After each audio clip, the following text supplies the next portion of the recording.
And we welcome you to Golden West Field on the campus of Golden West College as today SportsNetUSA.net presents the 53rd edition of the Bell Game, also known as the West Coast Showdown between the 2-3 Golden West Rustlers and the 1-4 Orange Coast Pirates. A great Saturday afternoon to you wherever you are. Rahshaun Haylock here alongside Ryan Osborn and Ed Ford. In addition to being a rivalry game, this is also the league opener for both of these teams in Southern Conference play. Rustlers won the coin toss and elected to defer, so it will be Max Casper putting it on the tee.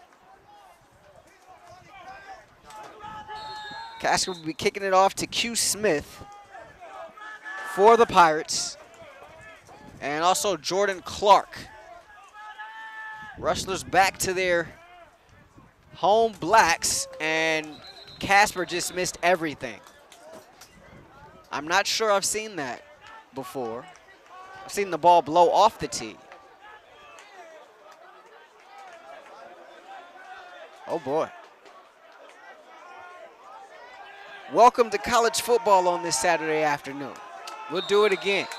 No penalty there? Nothing. Just a redo. All right. Let me get a do-over. Casper with the do-over, puts boots of ball, kicks it into the back of the end zone, barely. Wow.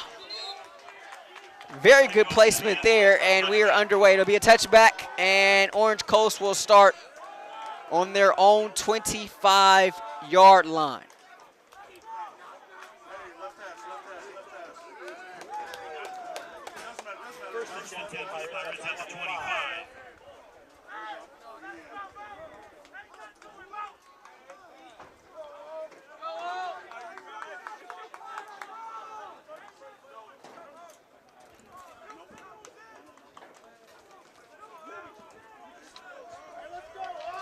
The quarterback is Adam Carr. That name sounds familiar. He was one time a Rustler, the well-traveled Carr, now the signal caller for the rival Pirates. As it will be 1st and 10 from the Pirates' 25-yard line. 3 wide receivers for Carr as the ball is put into play. Carr will operate from the far hash. Going left to right here are the Pirates. The first play is a handoff off the left guard. And that's David Hernandez, the freshman out of Servite, getting the carry. He gets his way up the left side for about 3, brings up a 2nd down and 8.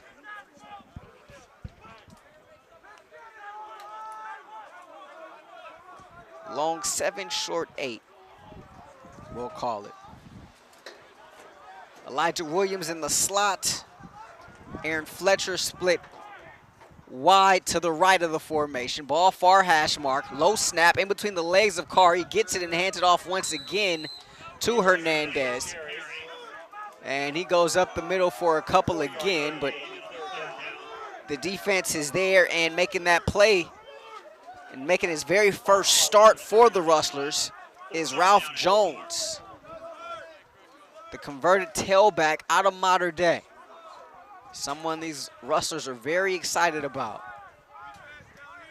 Getting him on the defensive end. Played a little bit against Canyons, but expects to have a much larger role as this season goes along. Beautiful story. We'll talk more about it as we go along, as Carr's pass is incomplete to the left side. He was looking for Monroe there.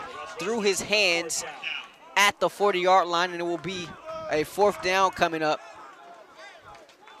And enter Hunter Elson Peter to do the punting. Tanner Branson back to receive the punt. Branson standing on the Rustler 32-yard line on the far hash. Elson Peter averaging 36 yards per punt. Ball far hash mark. He bobbles the snap, picks it up, and gets away a beauty. A high spiral kick. Branson runs under it at the 30-yard line. A dangerous catch, makes a spin outside the numbers against the sideline. He's pushed out of bounds by a whole host of white uniforms over there on that far sideline. A gain of just a couple on the punt return. No Nathaniel Espinoza today. Nate the Great sidelined with that ankle injury that he suffered against Canyons in the last game before the bye.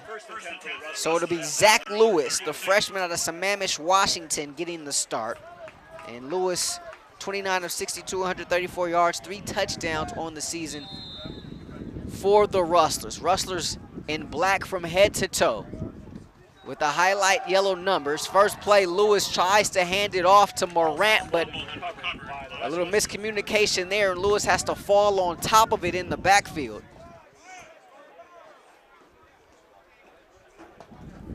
So they lose 1 there.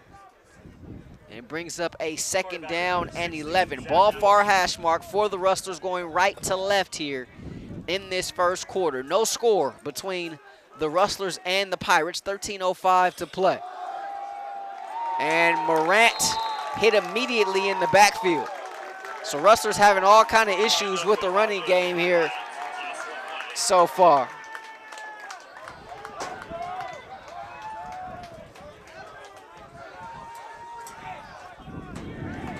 Big tackle for loss in the backfield. Brings up a 3rd down and 15. 3rd down at 15. 27. Morant lines up to the left of Lewis. 4 wide receivers, trips to the left side, which is the near side. Lewis will pass for the first time, finds Morant, and Morant spun around and drugged down on the turf at the 30-yard line outside the numbers by the linebacker Tavita Crisp, the sophomore out of Edison. And the Rustlers forced to go 3 and out on their very first possession. And the Pirates all fired up on the sideline here in front of us. OCC did not show up here until about 20 minutes before kickoff.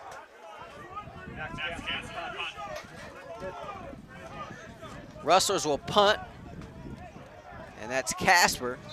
And making the catch at the 30, it's a fair catch for OCC. Catch made there by Fletcher, the wide receiver.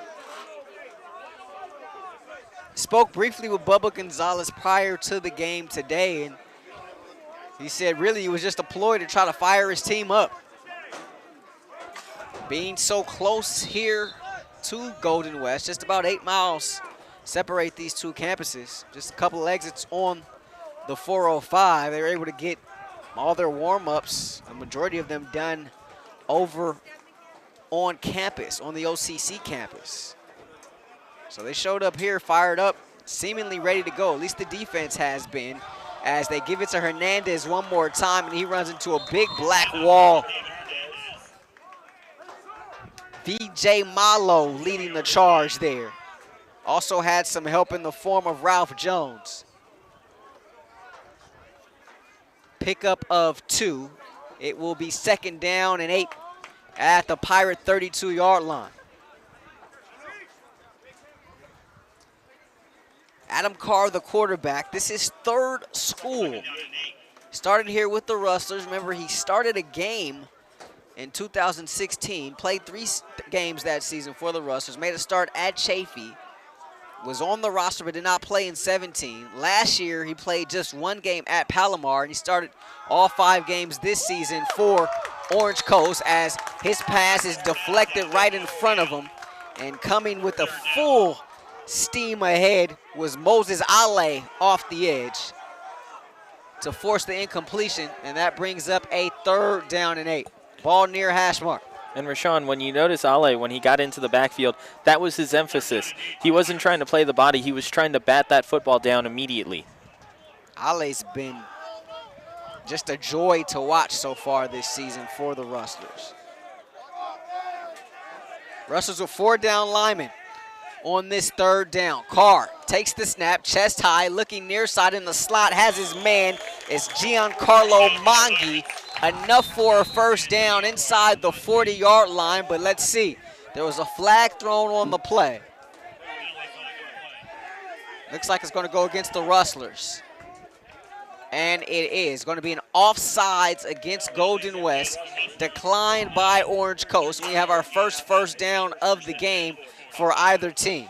Our officials today, the white hat is Mike Davis, Sean Chamberlain, the umpire Daniel Muniz, the head linesman, the line judge Noel Gomez, the field judge Mark Reyes, the side judge Nelson Bay, and the back judge is Brandon Sampson. 1st and 10. Right at the 45-yard line, near hash, going left to right. Carr takes the snap, looking over the middle. Inside that far hash mark is caught by Mongi once again. He's hit immediately by Palmer right at midfield. A pickup of 5, but there is a flag on the play.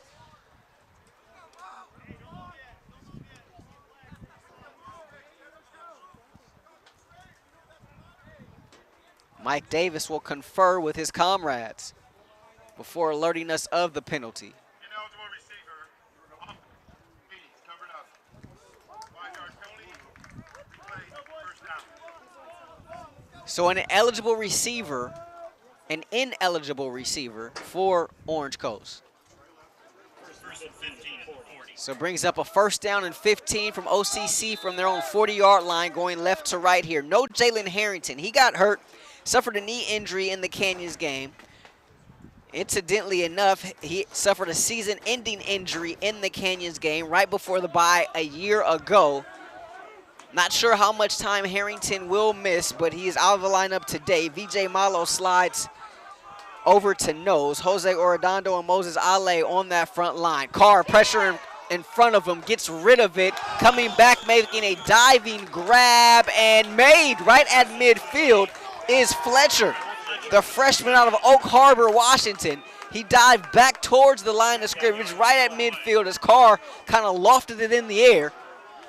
And the catch was made outside the numbers. Enough for positive yardage there, and it brings up a 2nd down and about 5 here for OCC. Carr out of the pistol. 3 right receivers, 2 to the left side, 1 to this near side. Ball near hash mark, snap taken, belt high over the middle, and completing a big hit. Elijah Williams paid for it there, going across that middle. Meet Ralph Jones, Elijah. 3rd down. Brings up a 3rd down.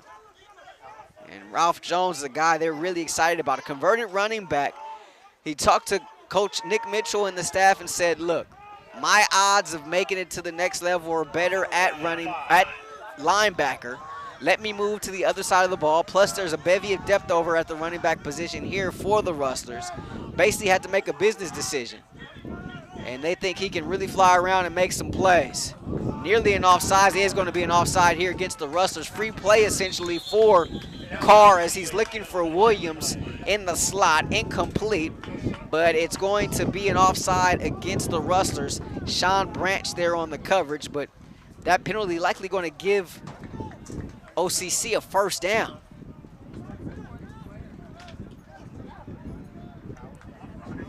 Defense. Number 40. 5-yard penalty. Play.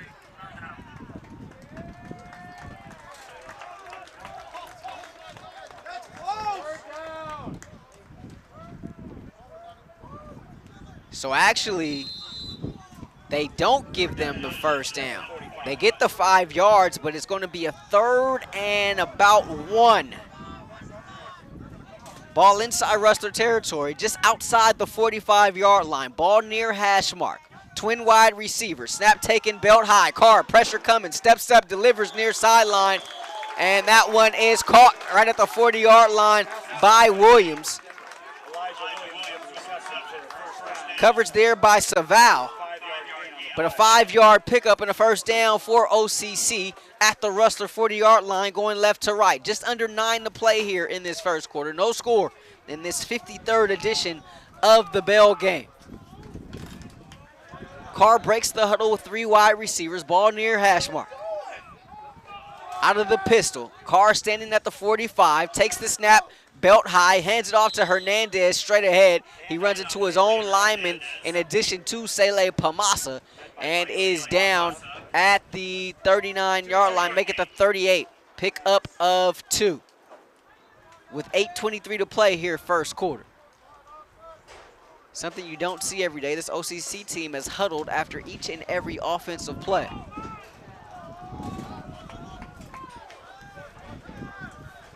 The tight end is Edwin Lacrosse to the right side of the formation. Carr looking in the slot far side, and he has Williams once again right in between the hash marks. And this is an OCC offense that's just going to dink and dunk, very methodical. Not really any deep threats on this team. If there is one, you can say it's Mongi. He averages 18 yards per catch, but everybody else is just kind of in that 6 to 9 to 5 yards per catch range. Very methodical in their approach. 3rd down and 2 coming up. Under 7.5 to play, first quarter. Ball in between the hash marks. Carr takes the snap, looks over the middle, and complete. He threw it tall for Fletcher. He went upstairs to try to get it, but the pressure was heavy there against him. Behind him was Saval. And we're going to have another penalty here against the Rustlers.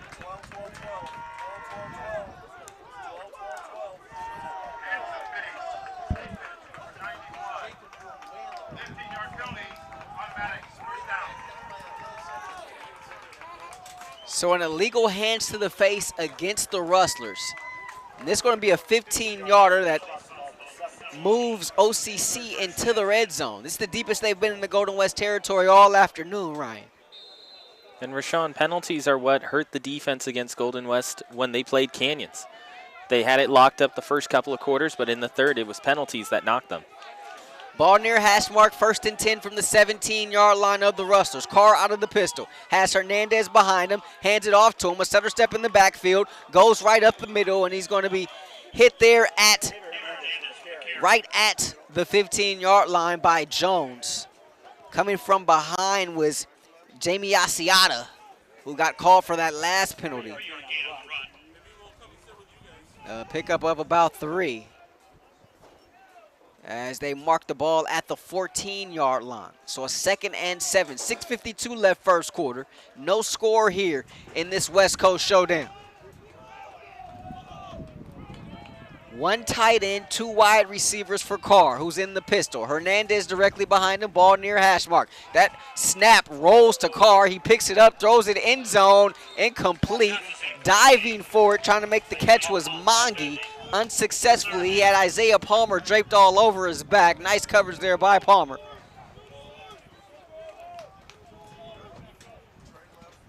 And we got a 3rd down coming up.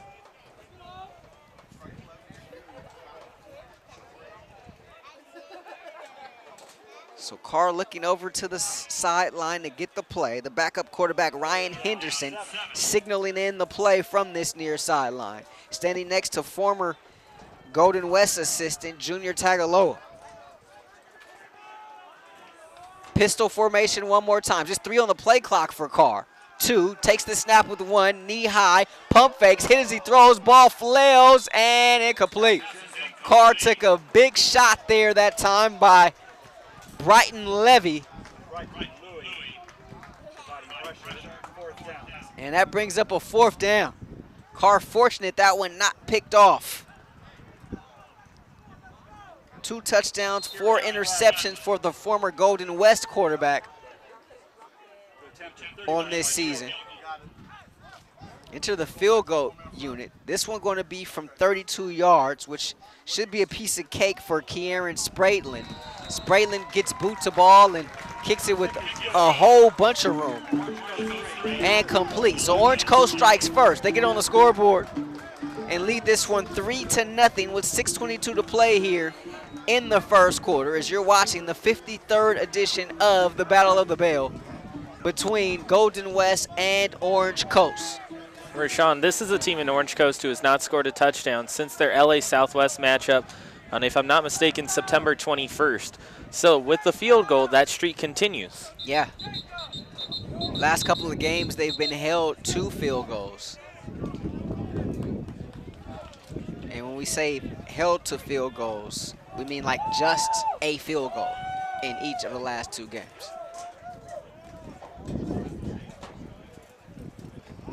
Bakersfield was the last team to hold them to a field goal. 28-3, Bakersfield a winner at LaBard in the final non-conference game before the bye week. So the Pirates will be kicking off. Tajay Morant back to receive this one deep for the Rustlers. And also the linebacker, Ralph Jones. Jones standing at the Rustler 10-yard line. 6:22 to play.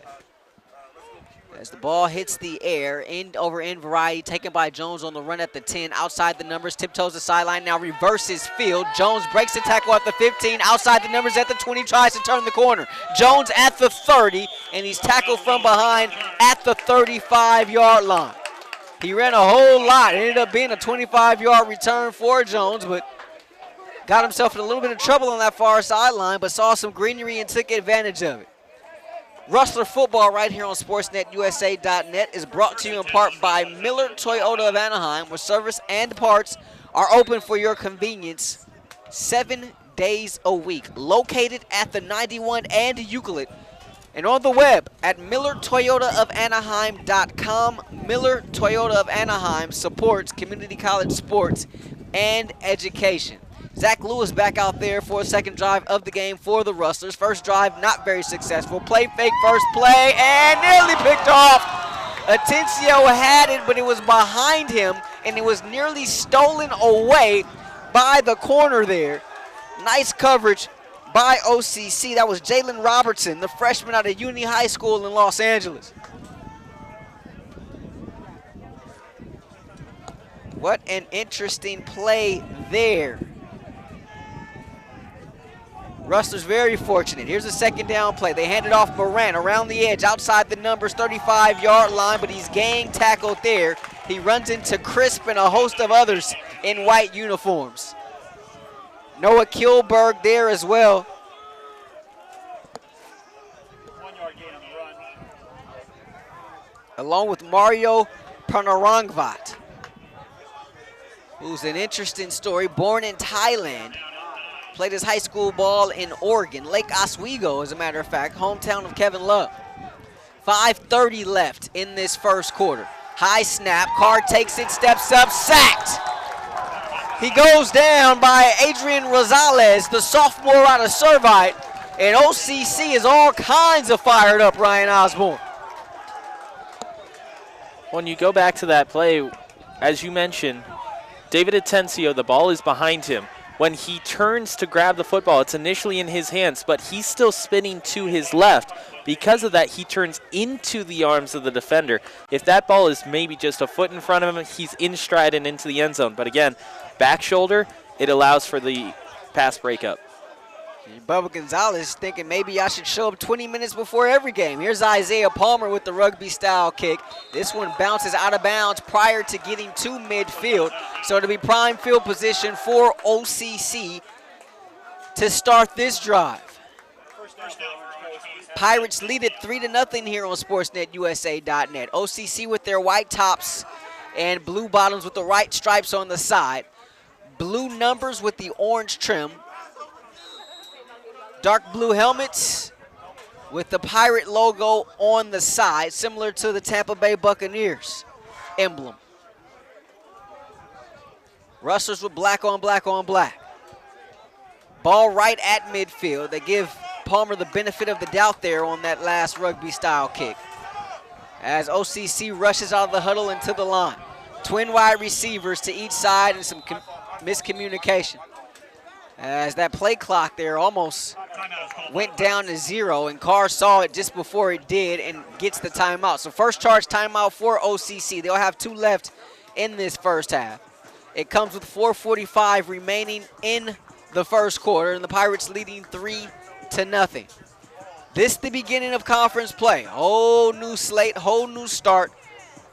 A fresh start for both of these teams who didn't have many wins to show for their non-conference. Just 3 wins combined between these two teams. Rustlers 2-3, OCC 1-4. But if you're Golden West, you look at the Fullerton loss and some missed opportunities there in the season opener. You look at the Mesa loss and just the terrible second half that they played.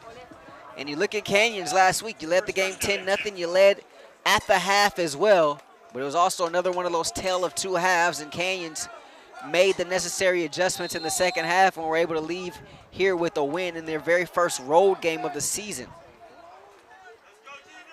Here's Adam Carr out of the pistol at midfield, hands it off to Hernandez. He tries to go off right guard this time and falls forward on the W in GWC near midfield. Picks up 2 yards on the gain, and it brings up a 2nd down and 8.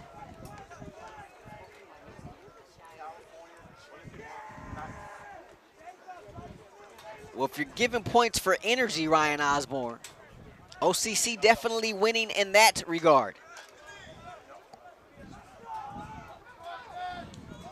Approaching 4 to play in this first quarter. 3-0 OCC. 3 wide receivers for Carr. Ball in between the hash marks. Carr looking over the middle, incomplete. He threw it behind his intended target, Monroe. And it fell incomplete at the 30-yard line in between the hash. It looked like that was Hernandez in there to block in the backfield. He got absolutely obliterated. Looked like that was Richard Munizi coming off the edge. 3rd down and 8 coming up for the Pirates. Carr takes the snap, belt high. Looking incomplete, his receiver fell. And there's going to be a penalty in the backfield, however. Wow, VJ Malo with his hands up, looking in the direction of our white hat today. Asking, what did I do? Mike Davis will let us know. Personal foul, rubbing and passing. Defense number 45. 15-yard penalty, automatic. First down. So that's 2 15-yarders if you're scoring at home. This one, a roughing the passer against Malo. Rustlers were tagged with an illegal hands to the face on the last possession for OCC that put them deeper into Rustler territory and into field goal range.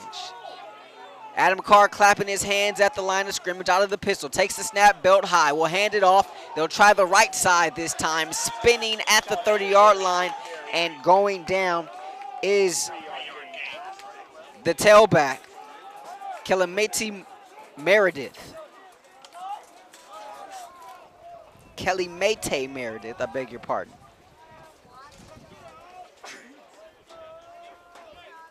Meredith, that is 23rd carry of the season.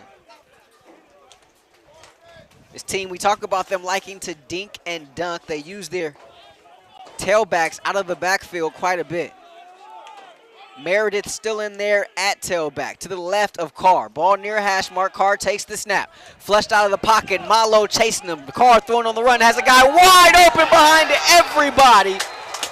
Caught in the end zone. It's Lacrosse, the freshman tight end out of Los Alamitos. And OCC goes up 9-0 here. Lacrosse got behind everybody. And OCC all kinds of fired up here inside Huntington Beach. So Rahshaun, when Carr rolls out over to his right, Austin Kramer creeps up from the secondary thinking that he's going to try and run. So he comes up to help. That's what leaves Lacrosse wide open in the end zone. Snap dribbles. It's picked up by the holder, and he goes down in the backfield. So a failed conversion there for OCC. Those are the type of things that could be momentum killers, Ryan Osborn. If I'm Bubba Gonzalez, I cannot be happy with that at all. But Carr throwing his 3rd touchdown pass of the season. And you talked about Kramer coming up. Lacrosse was lined up on the left side of the formation, and he came all the way across, no pun intended, the field and found himself wide open as Carr was rolling right, and Lacrosse ran to that side of the field, and he got behind everybody. If you remember Adam Carr, you know he has a pretty strong arm. Played for Kevin Rooney out at Notre Dame High School in Sherman Oaks. So you know he was coached well during his high school days.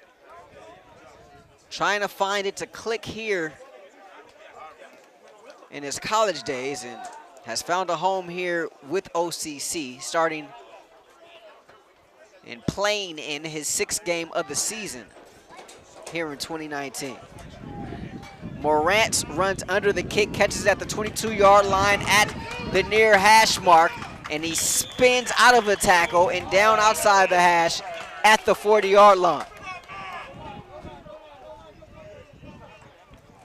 So Rustlers looking for answers here, Ryan Osborn, and they need to find some in a hurry, down by 2 possessions with 2:57 left in this first quarter.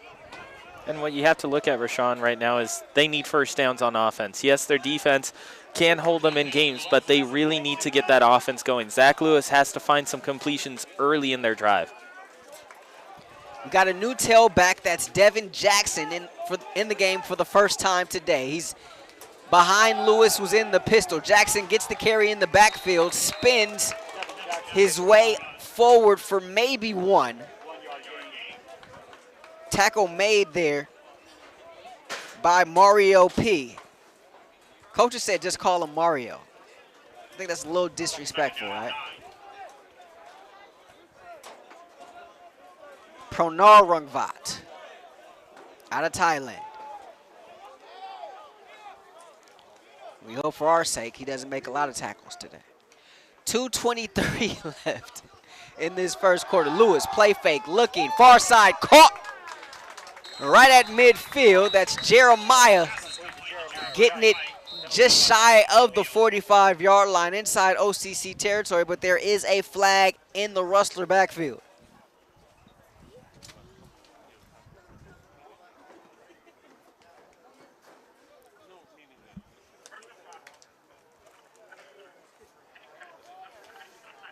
And this one going to go in the Rustlers' favor, as it's a personal foul against OCC.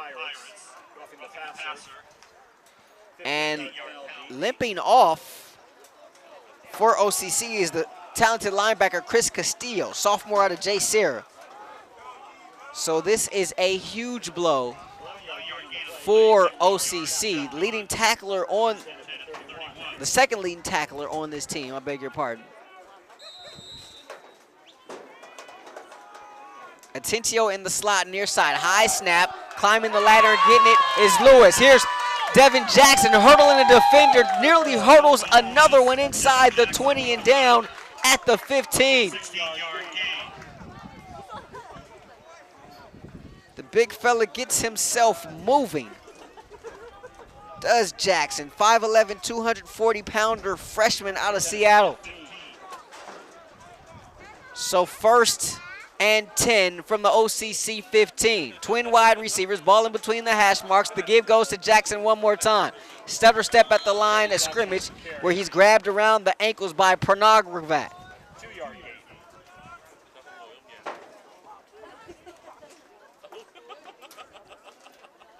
Make a 3-yard gain to the 13.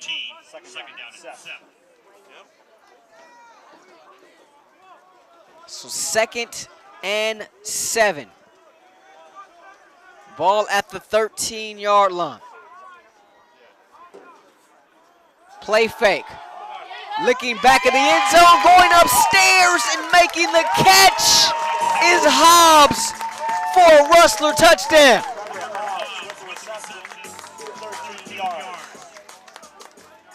Beautiful play fake there, as that bought Lewis just enough time as the pressure came off the edge. It was a Pirate untouched, but he followed the run, and Lewis threw it upstairs in the back of the end zone, and Hobbs went up and made a play. So here's Orodondo, the left-footed kicker, to attempt the point after. This one splits the uprights, and the Rustlers are within 2. 109 to play. OCC 9, Golden West 7, as you are watching Rustler football right here on SportsNetUSA.net.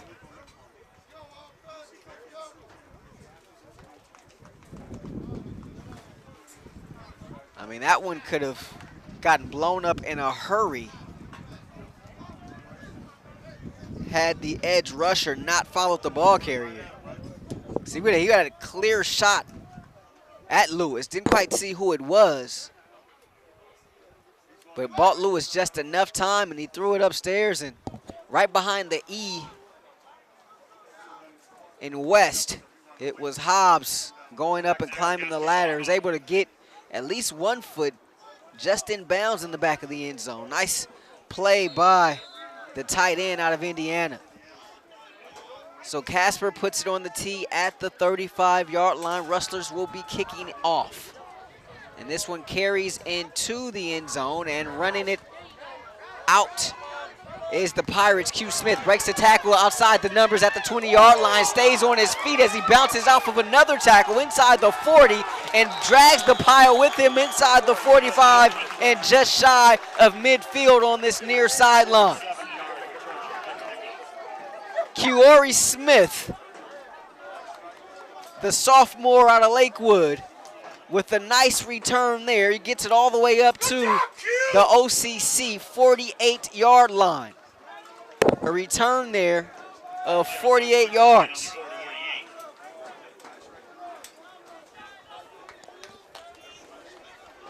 So Carr will lead the OCC offense back onto the field for the first time, having to respond from a Rustler score.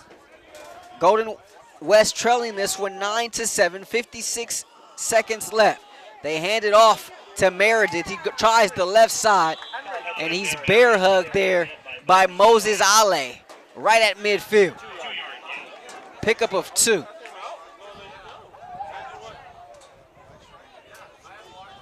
Ball just inside the far hash for OCC, going left to right for the final 33 seconds of this first quarter.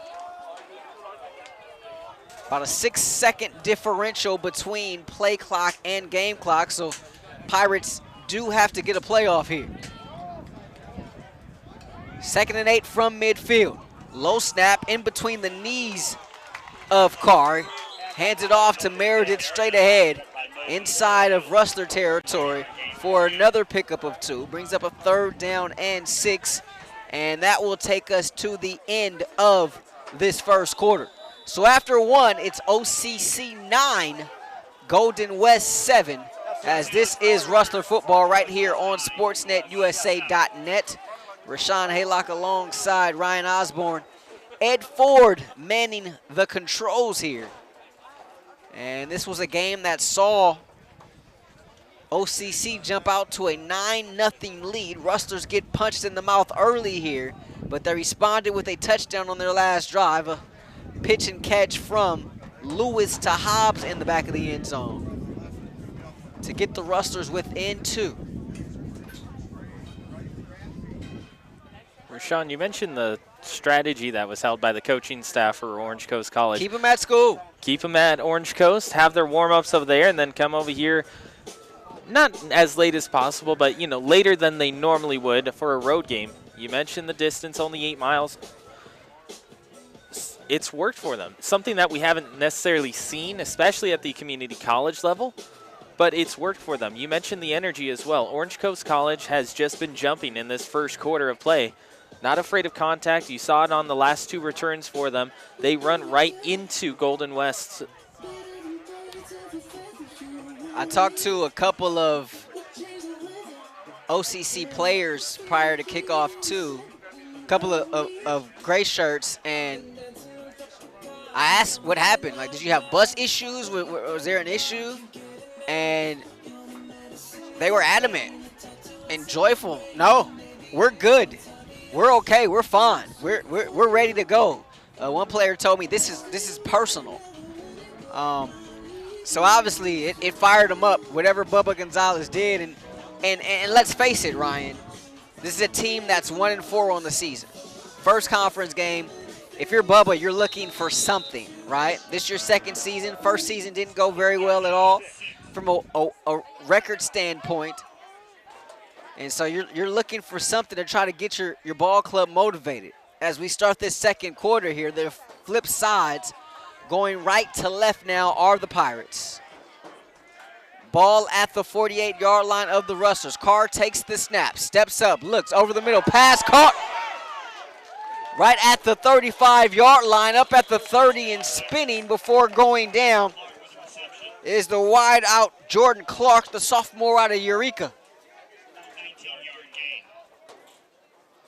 Give him 19 yards on the pickup as he's down at the 28-yard line of the Rustlers. And Clark looked like he could have took that one the distance. Nice closing speed by that Rustler secondary to prevent that. They go to the ground one more time, and this is Meredith off the left guard. And he gets it up to the 25-yard line. Pamasa along with Mulageta making the stop. 2nd and 7 coming up after that pickup of 3.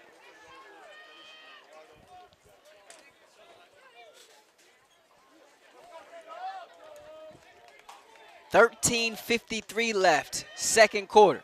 9-7, OCC with the ball and the lead. Ball near hash mark. Carr setting up a screen, throws it. Meredith gets it. Meredith hit at the 25-yard line, stays on his feet, however, and is able to fall forward for about an extra yard or so at about the 24, 23-yard line.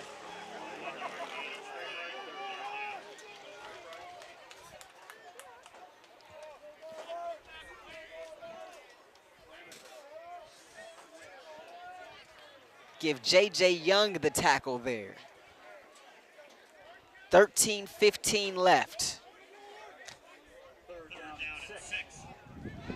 9-7 Pirates. 3rd and 6. Ball at the Rustler 24-yard line. Carr takes the snap, belt high, rolls to his right, looks over the middle, deflected, and out of the back of the end zone. It looks like that was Mulageta able to get his hands on the ball there.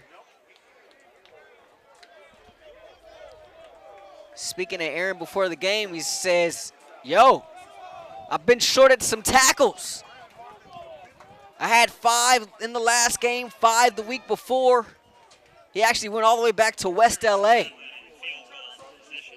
Talking about some tackles that he was shorted on. I said, look, man, tackles are hard. Just keep making plays.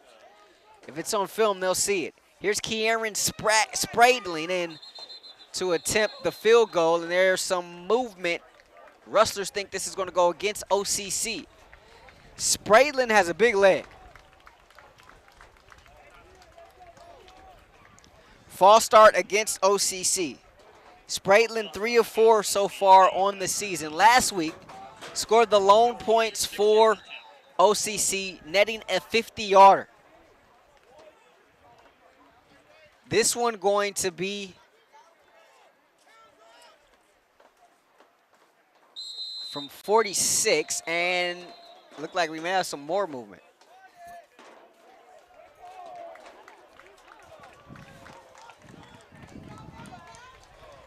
So Spradling may have an opportunity for a new career high here.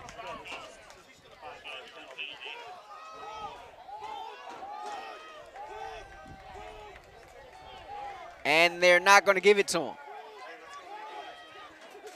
He hit a 50-yarder last week. That was the 6th 50-yarder in program history. And just the first one since 2011. This one would have been from 50 plus, but instead they're going to send out the punting unit. I don't know about this, Ryan. Guess you're kind of kicking into the wind. It's a high snap, but El Spencer is able to get boot to ball. This one bounces through the back of the end zone, and Rustlers will have it 1st and 10. I don't know. What do you think? He's got a big leg, Ryan. Yeah, I think I'm with you, Rahshaun, especially the way that he reacted when he got called off the field. he knew that he had the ability to be able to make that kick. And 51 yards compared to the 50-yarder that he had the last game out. I think if you're Orange Coast, you want to put points on the board, and you do that by trusting your kicker. Trying to gauge the wind here, and not very strong wind by any means. So it definitely looks like something probably at least worth taking a shot, right? Rustlers have it 1st and 10 from their own 20. One back, that's Jackson. He gets it, stretch play outside the numbers at the 20, turns the corner, puts on the speed at the 25 and pushed out of bounds just shy of the 30. 12:35 left. Rustlers trailing by 2 here in this second quarter. They spotted OCC 9 and continuing to attempt their comeback here in this rivalry game. Ball far hash mark, play fake, looking over the middle. He had Atencio, but the ball was just thrown short as Lewis was hit as he threw it. Atencio could have gone a long way, Ryan Osborn, had that throw been on target.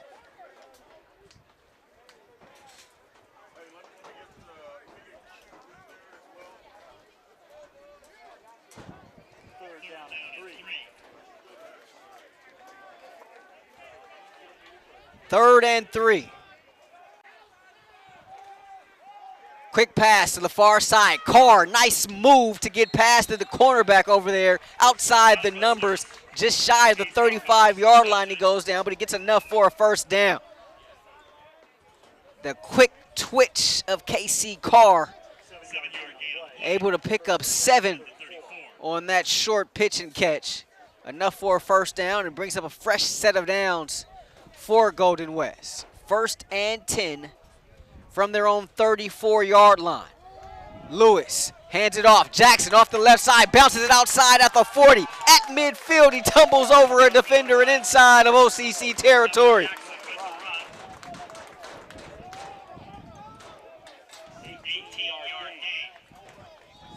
$18-yard pickup.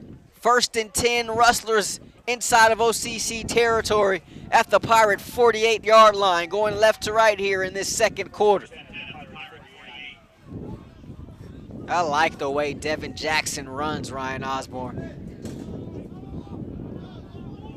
3 wide receivers for Lewis, who's pointing to these receivers here on the near side. That's Armstrong and Atencio in the slot. Takes the snap, hands it off Jackson, left side again. Jackson cuts it back towards the middle of the field. A stiff for him outside the hash mark on the left side, inside the 10, bringing defenders with him inside the 5-yard line and down at the 1.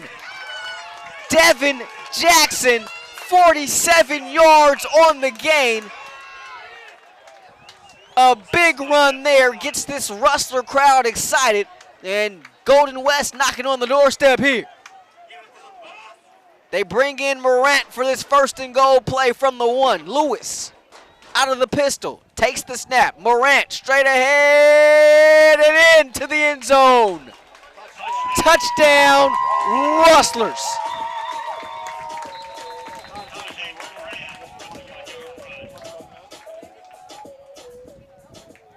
But hold everything.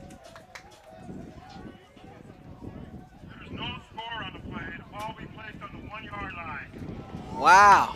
So the far official ruled that he was in the end zone. The near side official said that he was down at the half-yard line. Good call by you, Ryan Osborn. Looks exactly like that's what happened. So 10:31 left. Rustlers still trailing by 2 here. 9 on the play clock. Play clock's continuing to run. Meanwhile, Mike Davis and his crew still trying to figure some things out.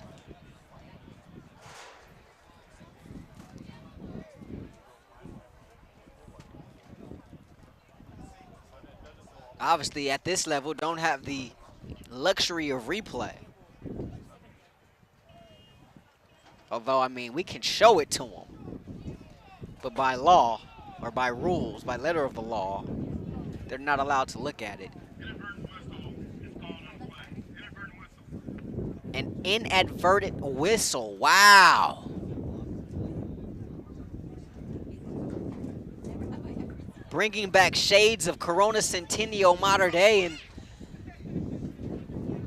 the Division I semifinals a season ago, Ryan Osborn. I know that's a touchy subject for you, but fresh in my mind, was talking about it last night.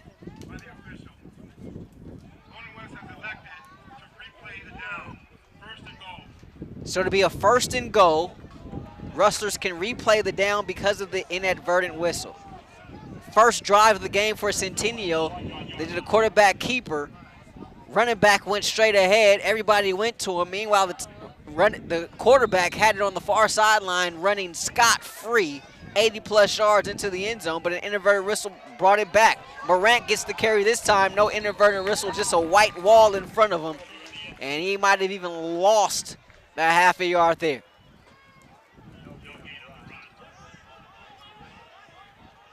Ay, ay, ay.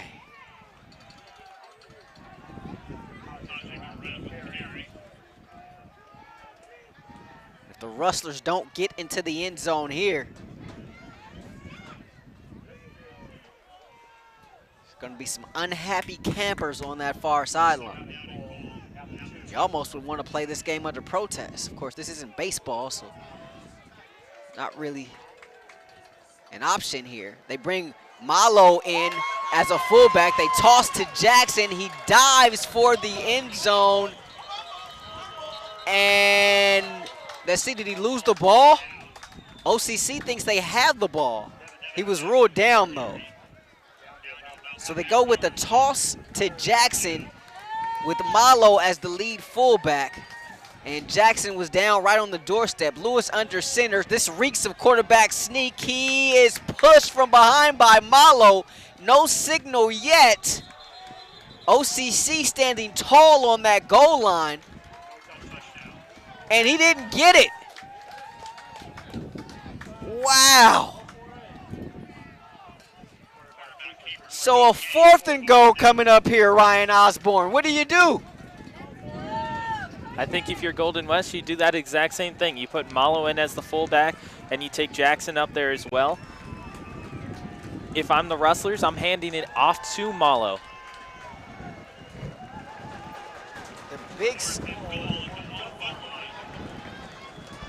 The big studs up front for OCC. Grant Conaway, Adrian Rosales, Mario Pranarangva gets a ton of credit for standing tall there on that last goal line stand.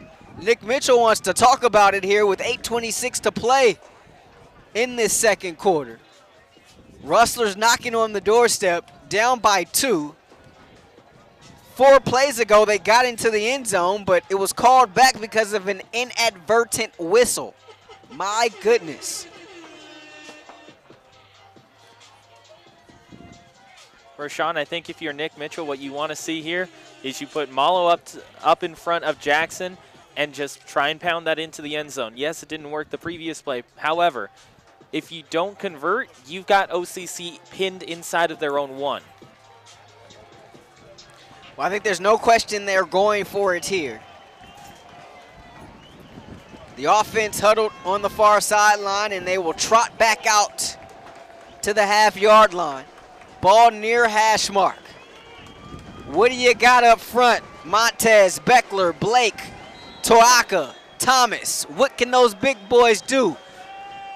Under center play fake. They go with a boot. Pass to Malo. Evades a defender and gets into the end zone. Touchdown, Rustlers. They go with the naked boot there. And Lewis, nearly taken down in the backfield, found Malo, who was nearly hit as soon as he caught it. Made a nice inside turn to get into the end zone. V.J. Malo with the touchdown reception, the first of his career. And here comes Jose Orodondo to attempt the point after. Wow. Orodondo's kick no good. So these rivals trading missed extra points here. or failed extra points, because Spradlin didn't miss his. It was just a bad snap. Arredondo with the miss here. And with 8:21 to play, Rustlers lead at 13-9, their first lead of the game, after scoring 13 straight here. And you go back to what you were talking about, Rahshaun, with VJ Malo. As soon as he makes that reception, he's at the 2-yard line. If he just runs into the contact that he currently has, he's stopped at the 1. However, that hesitation, the inside turnover to his right shoulder is what gets him into the end zone.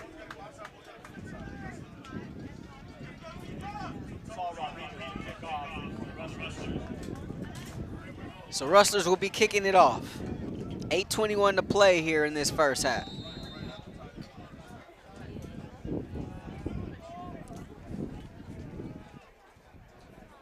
Actually saw Rodriguez in there to kick this one off. He kicks it high, and it's deflected by a Pirate into the hands of another Pirate. And in between the hash marks is the return man, Clark. That one got a little interesting.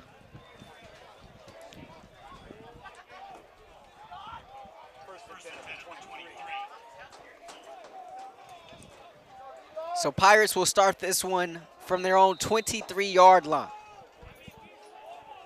Ball in between the hash marks, going right to left here.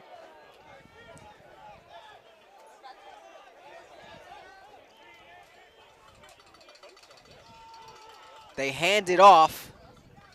They try the left side and nothing doing. Branch comes up to make the play. Earl there coming up from his corner position, getting in on the action, as well as Jordan Chambers, as Nico Fierro Tuala getting his first carry of the ball game. 13th carry of the year for him, as we're at 7:45 left in this first half. Coming up at the half, Ryan Osborn will take you all through California Community College football.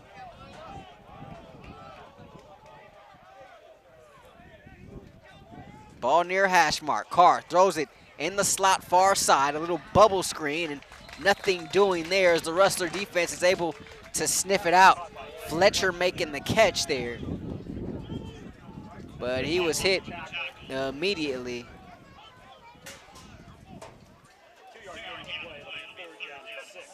Gives Saval the tackle there. Pickup of 2. 7:02 left.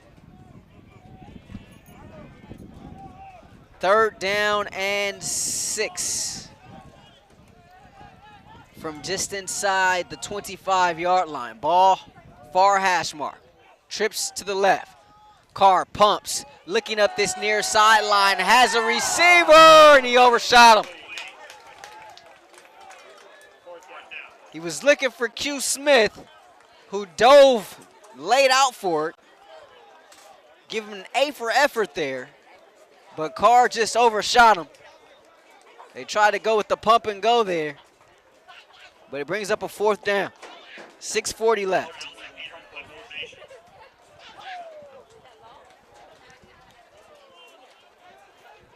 So Elson Peter back in there to punt. It'll be Branson dancing at his own 35-yard line, waiting to receive this one. A high snap, and Elson Peter barely got it off. Here's Branson catching it and retreating. Breaks one tackle at the 25, but continues to run backwards and taken down at the 22-yard line of the Rustlers. So a loss there on that return, as Elson Peter, I tell you, he's been a Houdini act back there. A couple times today, he's had to save himself from a couple of bad snaps and get off some gems. 6:29 left, 2nd quarter. Tajay Morant, the tailback, to start this drive. Zach Lewis has Hobbs in the slot to the right. Armstrong split wide to the right, which is this near side. Ball far hash mark as Lewis steps up to the line of scrimmage. Retreats back, now points behind him to Morant and says, hey, move 2 inches over behind me. Takes the snap. has time, but now rolling, flips it to Morant in the backfield. Todd J breaks one tackle, bumped it to his own man, was able to get a couple as that one broke out into a little backyard football there, Ryan. Nice coverage there downfield by OCC as we hit the 6-minute mark here in this second quarter. 13-9, Rustlers with the ball and the lead. Ball in between the hash marks, 2nd down and 8. Here's Armstrong catching. Armstrong at the 45-yard line and down at the 49. Pick up 21 yards on that game.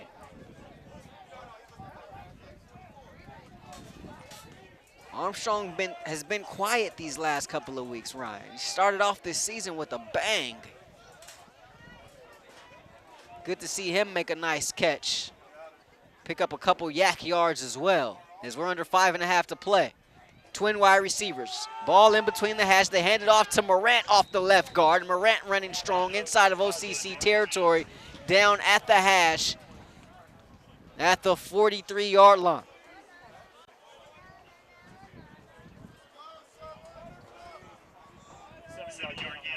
Brings up a 2nd down and 3 after the pickup of 7.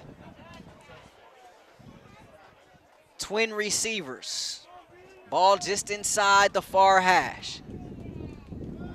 Lewis, play fake, looking outside the numbers, caught at the 40-yard line and up the boundary at the 30, pushed out of bounds. Was Jeremiah right there, just shy of the 25-yard line, and the Rustlers trying to go a little tempo here as another 1st down is picked up after the 17-yard pickup there from Wright. Wright will come over and line up on this near side with Hobbs and Armstrong. Pardon me, Hobbs over to the far side. Carr over on this near side, trips near side, high snap. They hand it off to Morant, dancing in the backfield, tries to get around the corner, outside the numbers, back in and down, just shy of the 20-yard line. Mark him down at the 23. Pickup of 3, make it a 2nd and 7, under 4 to play. 3:56 left and ticking here in this second quarter. Ryan Osborn will have all of your community college football action for you coming up at the half. 3:45 left in this first quarter, or first half, pardon me, however. High snap, they give it to Morant, dances off the left side. Morant, a nice move outside the numbers, outside the 10, dives, pylon, and out of bounds before he got there. So inside the 5, they mark him out at about the 3-yard line. Pickup of 20 on that run for Todd J. 3:23 and ticking. 1st and goal coming up here for the Rustlers. In case you're just joining us, no Nathaniel Espinoza. Got banged up against Canyons before the bye and continues to rehab. Timeout taken by OCC. It comes with 3:05 left in this first half. And while we have a moment, let us remind you that Golden West Rustler football right here on sportsnetusa.net is brought to you in part by Miller Toyota of Anaheim. Used car deals, new car deals. What kind of special you want? They most certainly have it for you. Make sure you check out the fine folks at Miller Toyota of Anaheim, located at the 91 and Euclid, and on the web at millertoyotaofanaheim.com. Miller Toyota of Anaheim supports community college sports and education. Pirates scored the first 9. Rustlers have come back with 13 straight, looking to add more. As we have 3:05 left in this first half, Rustlers have it 1st and goal from about the 2-yard line. Rahshaun, Haylock, Ryan Osborn, Ed Ford here with you on this 3rd Saturday in October. Man, this month is flying. Lewis, ball far hash mark, out of the gun, high snap, looks outside, it's Atencio, makes the catch in the end zone, touchdown, Golden West. So David Atencio continuing his stellar season. That's now his 4th touchdown of the year. That's a team high. And the Rustlers now lead this one by 10.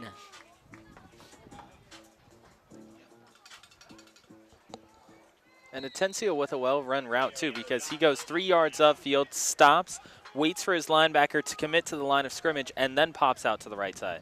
Arredondo in to attempt the point after. The left-footed kick is up and through. Rustlers have scored 20 straight. They lead this one 20-9. 3:01 left here in this first half. Ryan Osborn, and it's kind of like the high school kids say, that boy got routes. Routes. Does David Atencio. And they're crisp routes, Ryan Osborn. Ran that little out there to perfection. And Lewis, the nice, easy pitch and catch, he found him. And for Lewis, that's now touchdown pass number 5 on the season. He's now tied with Nate the Great for most on this team. Rodriguez back in there to kick off for the Rustlers. Wait, is that Rodriguez? That is Rodriguez. 84-94, getting them a little mixed up here. Ryan, this one a little pooch kick, running under it and catching it at the 27-yard line is Clark, and he's taken down at the numbers. Just shy of the 35-yard line, down at about the 34. Ryan Osborn will have your community college football scores at the half. Rustlers have won 8 of 9 in this series. Looking to extend that streak here against their rivals from just down the 405. This 53rd edition of the Battle of the Bell. Adam Carr, far hash mark, going right to left here, has one back. They give it to him, and not much doing there as he may have gotten back to the original line of scrimmage. VJ Malo in there on the stop.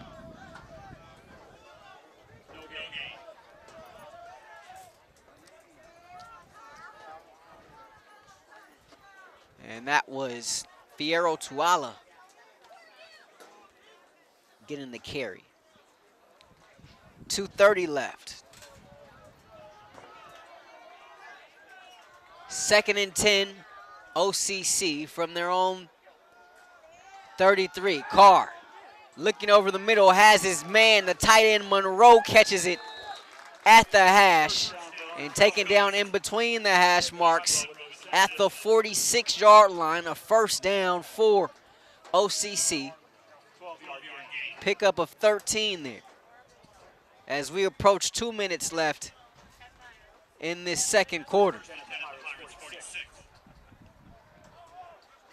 Pirates 1st and 10 from their own 46-yard line. Ball in between the hash marks for Carr, who has one back. Takes the snap, belt high. Carr looking, has Monroe behind everybody, and he overshot him.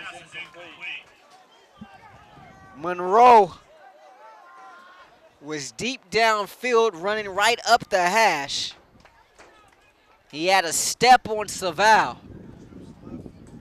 But Carr, second time today, Carr's overthrown a man downfield. We talked about that arm strength. He can let it fly a little bit, but he's misfired on a couple here. That could have been big plays for the Pirates. 1:42 left. Rustlers get the ball to start the second half.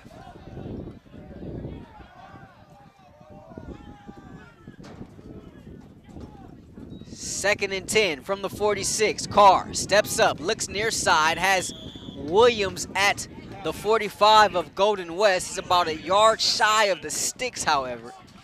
So it's a 3rd down and 1 as the clock continues to run with 1:27 left. Moses Ale will step off the field for the Rustlers. It's Malo along with Cook on that front line, and they're joined by Mounga. Two receivers for Carr. 1:05 left. They bring Williams now in the slot, a 3 wide receiver formation. Carr looking over the middle, has Williams, who's tattooed, and got back up, and he was hit from behind. Williams must have thought he was down. He wasn't down because he got cleaned up there by, looked like Cook. No late hit, however. Officials ruled him never down. Does get the first down, however, just outside the 40. So ball at the 42-yard line of the Rustlers. Timeout comes from OCC with 40 seconds left. That's their second charge timeout. They'll have one more left.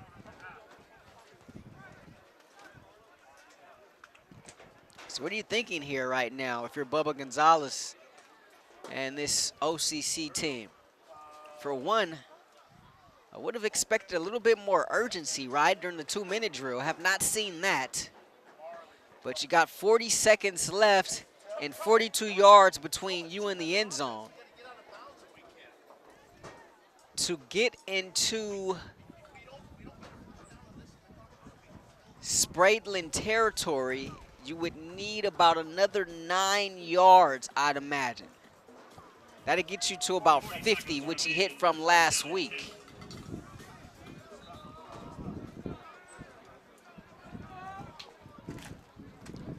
Fierro to Alla in the backfield.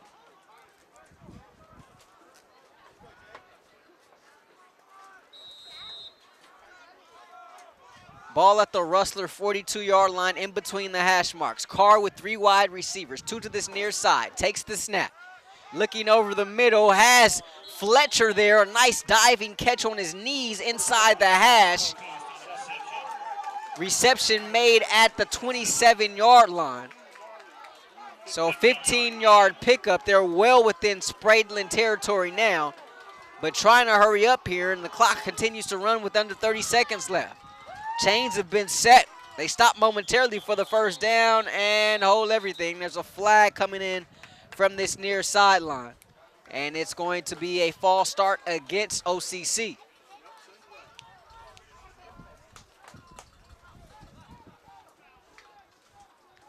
This might be one of the more lethargic 2-minute drills I've ever seen, Ryan Osborn. Yeah, and everything's been down the middle of the field. Normally you would see Try to kind of work the dink and dunk sidelines. type of catches to the sideline. Especially if you only have 1 timeout remaining, right? 23 ticks left in this first half. Is there a runoff?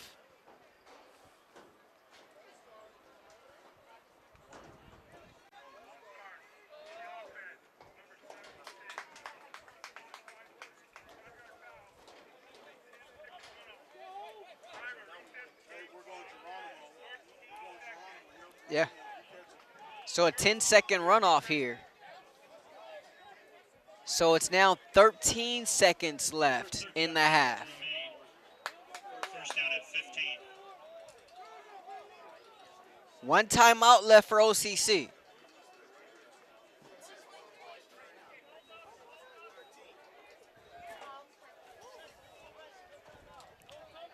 So that false start caused a 10-second runoff for the Pirates. Clock runs on the official snap. Carr looking over the middle, hit as he throws. Heavy pressure there as Manuzzi tattooed him. And Carr and Manuzzi have a couple playful words with one another. 7 seconds left. So what do you do here? Bubba Gonzalez says, let's try a field goal. Not even going to chance it here. So he sends out Spraidland. And that's on second down, Rahshaun. You have at least one more opportunity to get it downfield. So this one going to be from 49. Spraidland in between the hash marks. And Nick Mitchell going to let him think about it for a little bit. Timeout comes from the far sideline. Icing the kicker, pro or against it, Ryan Osborn? Some people think it doesn't work. I sat in a room with about a couple other very knowledgeable football people about a couple weeks ago. and they said it doesn't work. I'd have to agree. I mean, it's Really? it's a mentality of, are you going to make it or are you not? And no amount of time is going to change that. It's whether or not the kicker has the confidence in himself to do it. If he's walking up to the kick, or if he's walking up to the kick and a timeout changes his confidence, he wasn't assuring himself that he could make it to begin with. I absolutely think it works. I am of the mindset that it does work. Just like an old Phil Jackson ploy. I know it's a different sport. We'll get to it in just a second. Here's Spraitling from 49. Ball in between the hash marks. Good snap, good hold. The kick, wow, well short and well wide. Incomplete.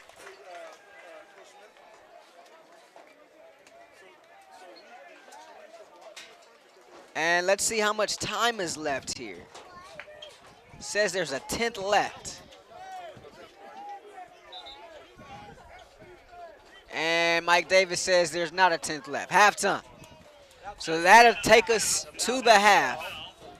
Rustlers on top 20-9. To finish that thought, Ryan, Phil Jackson, at times, depending on the situation of the game, if a guy was at the free throw line to shoot 2, if he missed the first one, he'd call a timeout to ice him on the second one. And a lot of times he'd miss it. And it'll work for those champion Laker teams. Meanwhile, we've reached the half here. I don't know. I'm of the school of thought that it works, but some people don't. It's okay to disagree. Rustlers scored 20 unanswered, Ryan, after spotting OCC 9. Yeah, and I think when you look at the second quarter, immediately after that second quarter or that first quarter whistle ends, OCC never replicated that same energy that they had at the beginning of the game. And you really saw Golden West just start to take over with consecutive plays on defense that gave them momentum. You saw them stop 2 different drives on OCC's offense at the middle of the field. It helped them lead, I guess not necessarily lead into offense, but it definitely helped them going forward, knowing that they could actually stop Orange Coast. That Orange Coast offense in the first quarter, significantly different in the second. Very much so. So our score at the half, 20-9. Rustlers lead it in this 53rd edition of the Battle of the Bell. We'll step aside. Halftime here in Huntington Beach.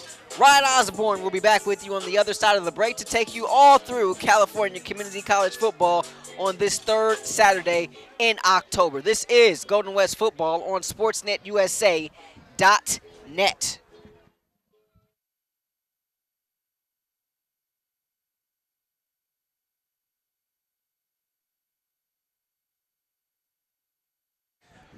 Once again, our score at half, as I was joined by Ed Ford, Ryan Osborn, our score at half is 20-9.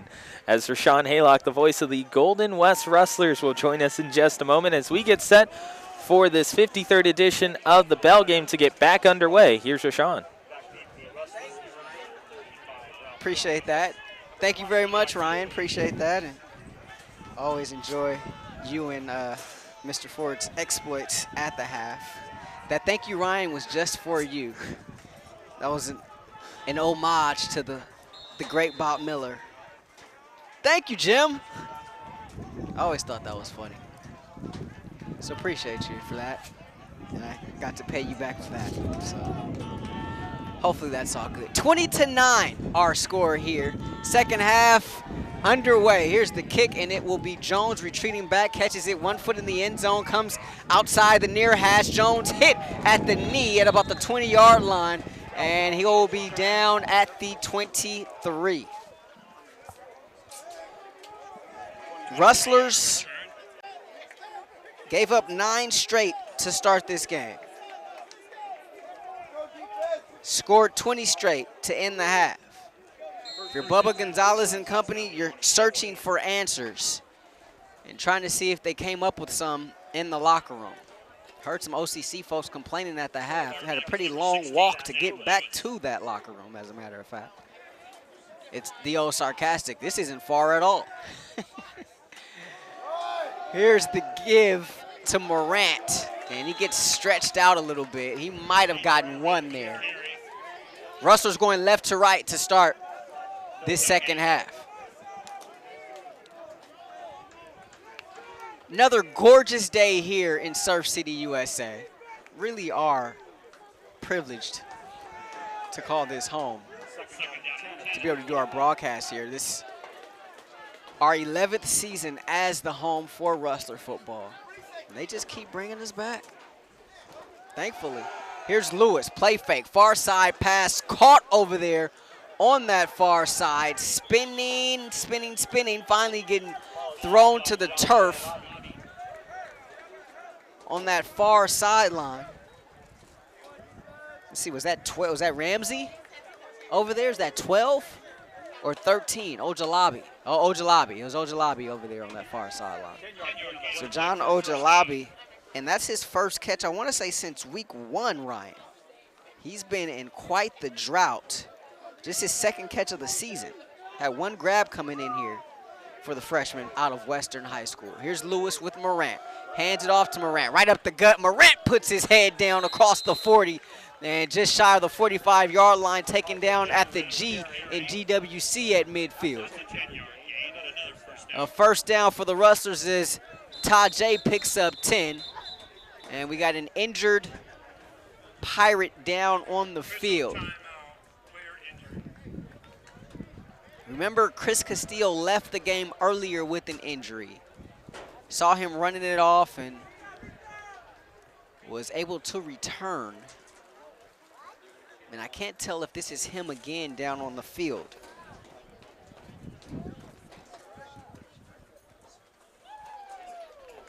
It's not him, it's Crisp. Tavita Crisp, sophomore out of Edison High School right here in Huntington Beach.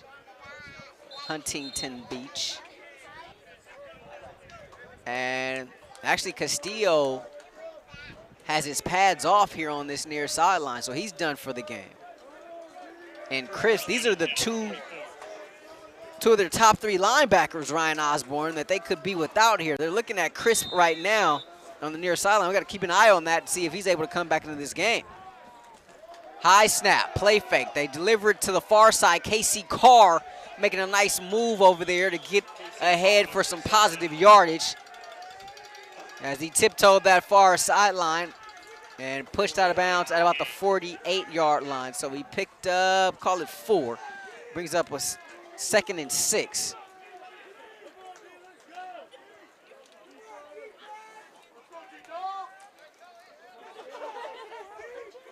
The energy here is pretty amazing, I gotta say. Another play fake. They find Ojalabi, and he lost it, falling down. He's able to grab it. And he catches it, but he caught it behind the line of scrimmage. So actually loses a yard there, this Ojalabi. 12:43 left in this third quarter. Rustlers leading this one 20-9. Have won 8 of the last 9 in this series. 3rd and 7 coming up for Lewis. Steps up to the line of scrimmage to check the play. Now backpedals back to the right of Morant, standing on this near hash mark. Takes the snap, helmet high, looking on a fade. Armstrong adjusts, tries to come back, has it slip right through his hands. Noah Kilberg there on the coverage. And Kilberg got a little handsy there, Ryan Osborn. No flag comes out, however. Looked like as Armstrong tried to come back for that ball, Kilberg had him right around the waist, but no call. So here comes Isaiah Palmer. Adrian Rosales scurries off the field. Too many Pirates on the field. So now they have 11. As Palmer gets ready to receive the snap, he crouches to catch it. Now gets away a straightaway kick. That one not the rugby style we're used to seeing from Isaiah. This one rolls around and stops at the 20-yard line. Where it's down there by the Rustlers. I don't know, a little handsy there by Kilberg. What were you going to say? Just a little handsy, but he also tried to get his head around towards the football, and that's why the official didn't throw the flag. I know that's not necessarily written into the rule, but nonetheless, that's why the official doesn't throw it. When you look at Orange Coast, they were expecting Golden West to actually fake it because they kept their #1 defensive unit out there. They did. 11:59 left. Adam Carr will lead the Pirate offense onto the field for the first time in this second half. 1st and 10 from their own 20-yard line. Carr takes the snap, belt high, delivers outside the numbers. It's Monroe catching it at the 40. Monroe with a whole lot of room on that far sideline across midfield before Palmer is able to knock him out of bounds. And Monroe fell hard, and the training staff hurries and rushes over to him. The Golden West trainers do, as getting across the field very speedily are the OCC trainers now, as Monroe is lying down on that Golden West sideline. Did not appear to be anything malicious, but it was definitely an awkward fall by Monroe, and you heard a lot of oohs and ahs from the crowd here, Ryan.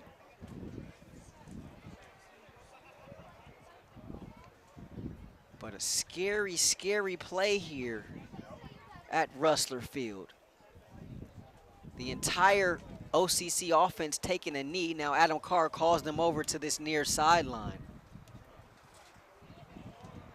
All the Golden West players get off the field and they go over to the opposite sideline at their own 30-yard line. They'll huddle up over there. In between the 40 and the 45 in Golden West territory, outside of the field of play, is Monroe. Jacob Monroe, the 6'5", 230-pound freshman tight end out of Anaheim Canyon High School. He gets up on his feet and is able to walk off under his own power to a great ovation here from this Rustler Field crowd. But he laid down, I hesitate to say motionless, Ryan Osborn, but a very statuesque. Very, very scary play there after that nice catch and run by him. Appears to be okay as he's able to walk off under his own strength. Training staff not necessarily walking with him. Gives a thumbs up either to his teammates or to the fans right behind the OCC bench. But good to see him walking off okay. Very scary there. Meanwhile, Bubba Gonzalez at the OCC 40-yard line walks out and has a conference with the officials, led by our white hat Mike Davis.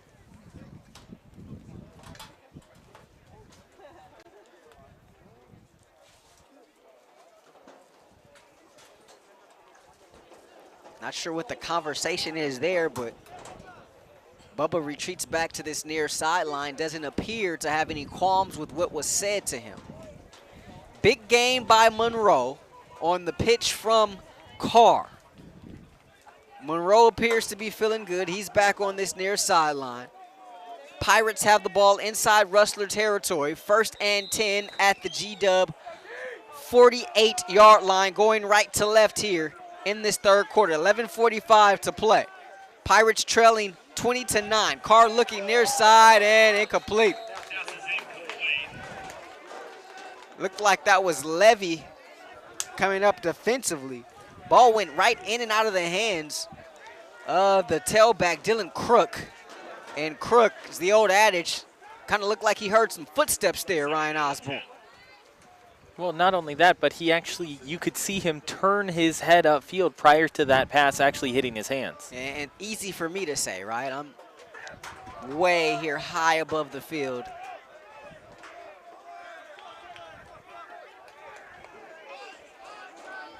$11:37 left. Here's the 2nd and 10 play. They give it to Crook once again. Almost looked like the identical play. That time it hit Crook right in the hands and he dropped it. And Earl with a little love tap on the backside to Crook. Almost looked like he was trying to encourage him there after the Pirate had a couple of tough plays. talked to Jonathan Earl a little bit before this game today. Says he thinks his position at the next level is in the secondary, so that prompted the move from receiver to the secondary. He was more comfortable playing safety, but now has found a comfort level at the corner position since he's been playing there so much. Wanted to say hello to his mom, his cousin, his aunts, his uncles, and all his coaches back home in North Carolina. He said everybody in North Carolina. Here's Carr on the run, just going to throw this one away. Heavy pressure there put on him by Ale. And this drive comes to a halt for OCC. Here comes the punting unit. So hello to everybody in North Carolina on behalf of Jonathan Earl.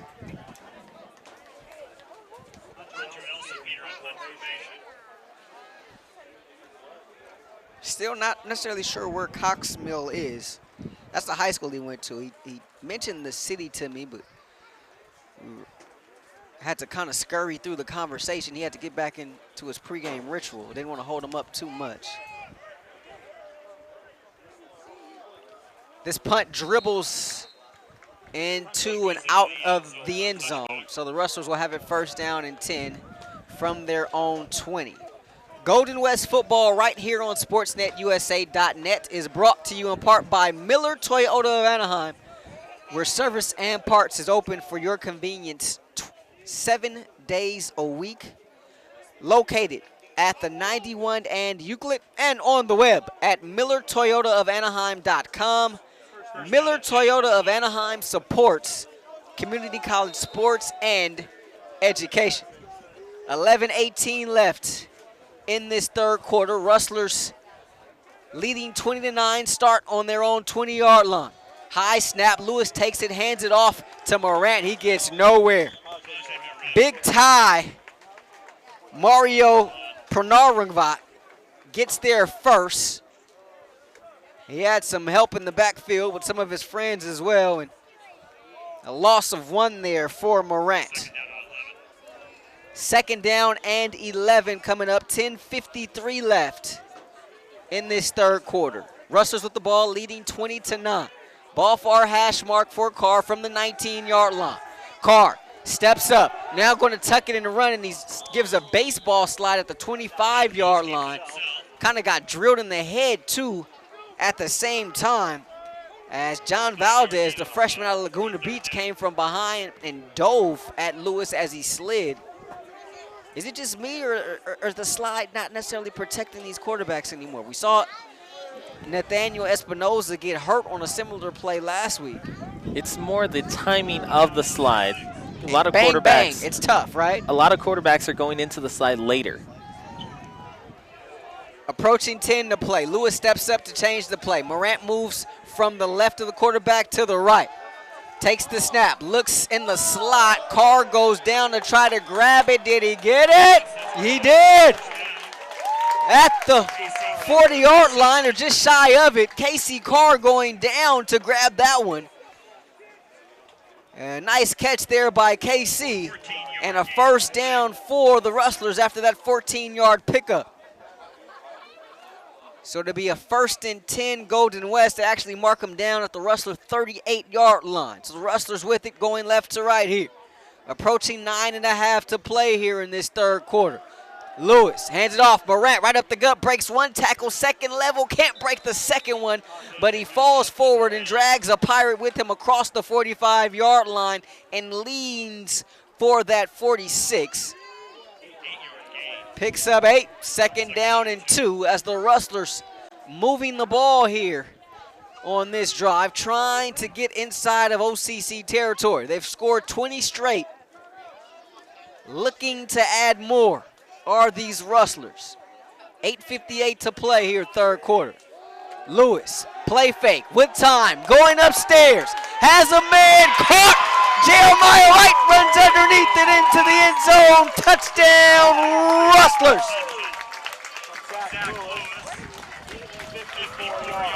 The prettiest deep ball we've seen Lewis throw all season long, Ryan Osborn. And it's now 26 unanswered here for the Rustlers, as Lewis has now completed his 6th touchdown pass of the season. But we got an injured Rustler down behind the play. It's one of the big fellas.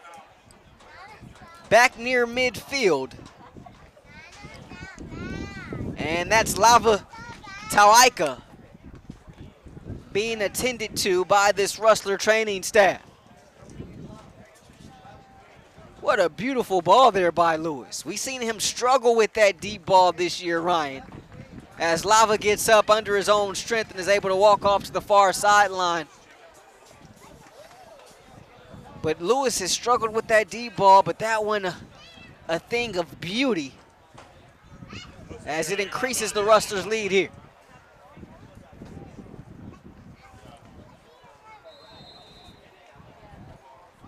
Jose Arredondo in to attempt the point after. Atencio to hold. Everybody on the left side moved for the Rustlers. And this one going to move them back. You talk about just taking a pin and popping a balloon. It seems to be what happened to this. Ball start. Offense. Number 91. 5-yard penalty. Replay the try.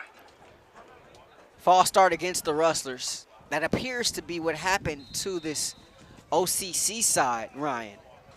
That first quarter, all the fire, all the energy, all the enthusiasm as Arredondo's kick is up and it carries through the uprights. The Pirates had all of it. But I want to go back to something that you said in the first quarter. A momentum killer. You look at their touchdown, it's a high snap.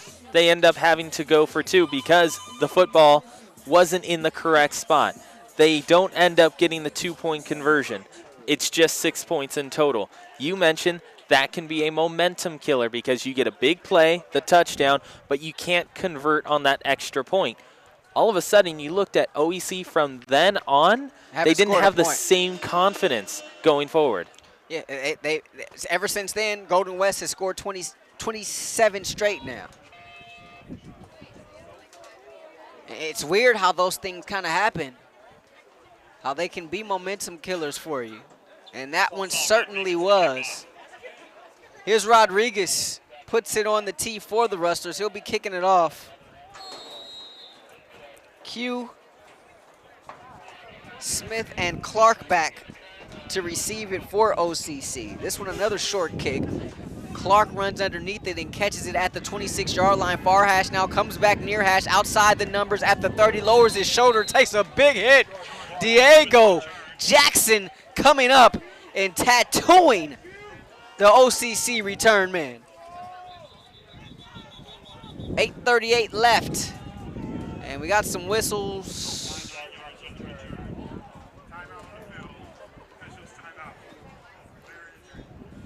Official timeout. It's an injured player. Don't see the injured player.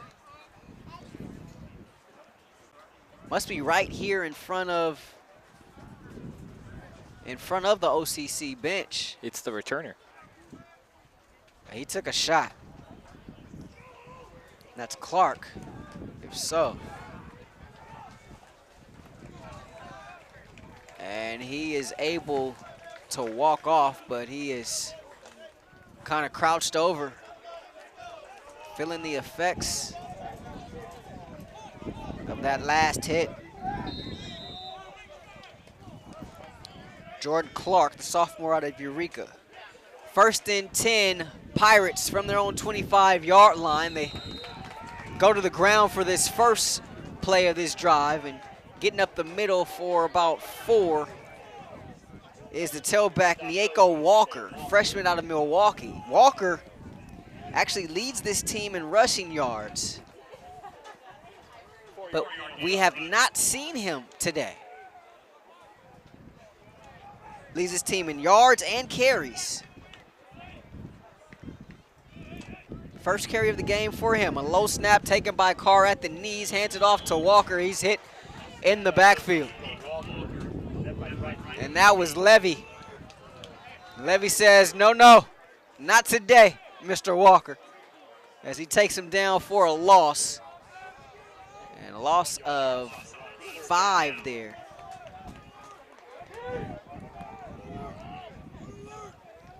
3rd and 15 coming up as we approach 7.5 to play in this 3rd quarter. Rustlers trying to keep the bill. Carr takes the snap, belt high. Flushed out of the pocket, rolling right, has his tight end running a little out route. Caught, but hit immediately by Reich. First time we've called his name so far today. And it was Lacrosse there making the catch before a short gain, as he didn't even get back to the 40-yard line. May have gotten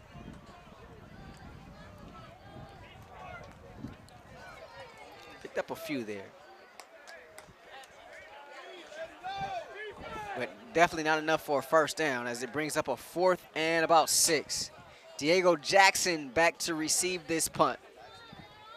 Jackson creeping up to his own 26-yard line. Retreats to his left, makes the catch outside the numbers at the 24-yard line, makes a spin at the 30, and down on the sideline at about the 35-yard line. So a quick little flash there from Diego, and the Rustlers will be back on the offensive end.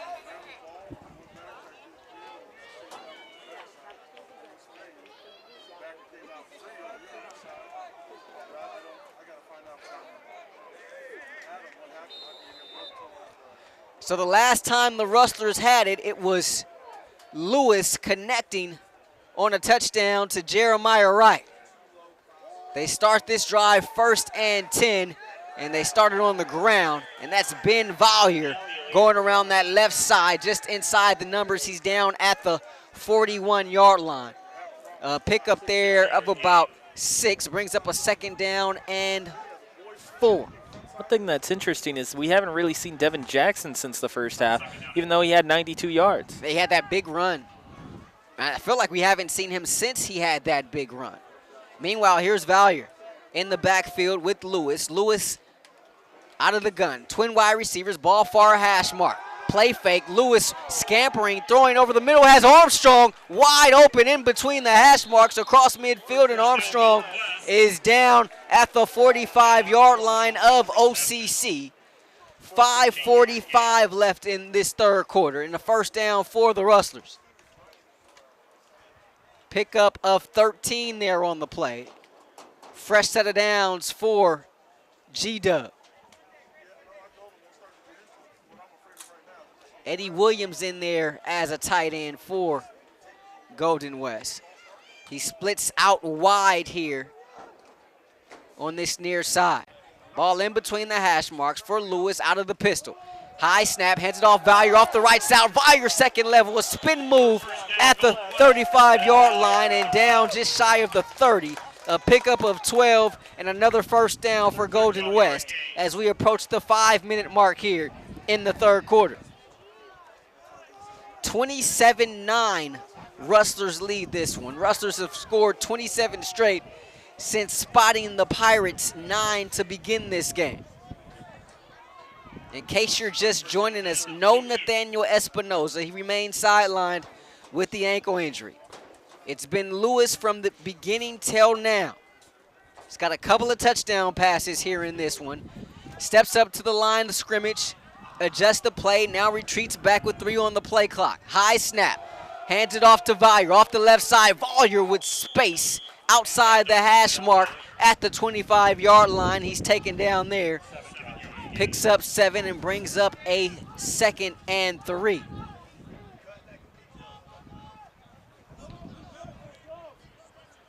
.412 left. Diego Jackson getting some run here on this offensive possession. He lines up in the slot near side. Ball far hash mark for Lewis. 4 minutes left in this 3rd. They hand it off to Valier straight ahead, and he runs into a host of white jerseys. That ball comes out, but the referees blew the ball dead. Ball was called dead as the ball hit the turf. Valier coughed that one up. And the OCC defense is livid. That was Kyrie Adams in on the stop. It looked like Marquise Alexander was the one who got the forced fumble. Not going to get credit for it, however, because the whistle was blown dead. Probably the second inadvertent whistle we've had so far today, Ryan. Under 3.5 to play. 3rd and 3. Lewis with time, looking to his left, steps up, going to try to tuck this one and run, dives at the 20-yard line head first, enough for a first down. He needed 4. He picked up about 5 on the scramble, and a fresh set of downs once again for the Rustlers, their 3rd first down on this drive. As we approach the 3-minute mark in this 3rd. Rustlers led 20-9 at the half. They got a touchdown pass here on their last possession in this 3rd quarter. And looking to add more here. Lewis takes the snap, belt high, delivers far side. Casey Carr with the catch at the 15, outside the numbers at the 10, and he's out of bounds at about the 7-yard line. Move those sticks once again for Golden West. And it's a 1st and goal Rustlers. They give Carr 13 on that pitch and catch. 1st and goal Rustlers from the 7-yard line, going left to right here in this 3rd quarter. 2:12 left in the frame. Lewis hands it off to Morant, breaks 3 tackles in the backfield, breaks another one, tries to go forward on that left side, and down at the 5-yard line. He had to fight his way for those yards, Ryan Osborn. And the emphasis there is that he just kept his legs moving. You saw the 2 linebackers who came up to him first. They ended up trying to tackle him by the shoulders, but when he's got his legs continually moving, he's creating momentum on his own and creating traction with his cleats going forward, so it's easier to get out of tackles. 1:35 left in this 3rd. Morant lines up to the right of Lewis, who's on the far hash mark. 7 left on the play clock. Trips to the near side. They go fade to the far side, incomplete. He was looking for right over there, but really nice coverage on that far sideline in the back of the end zone. Draped all over right was Norris, the sophomore. So the clock stops with the incompletion, 1:17 left in the 3rd. Rustlers trying to increase this 27-9 lead.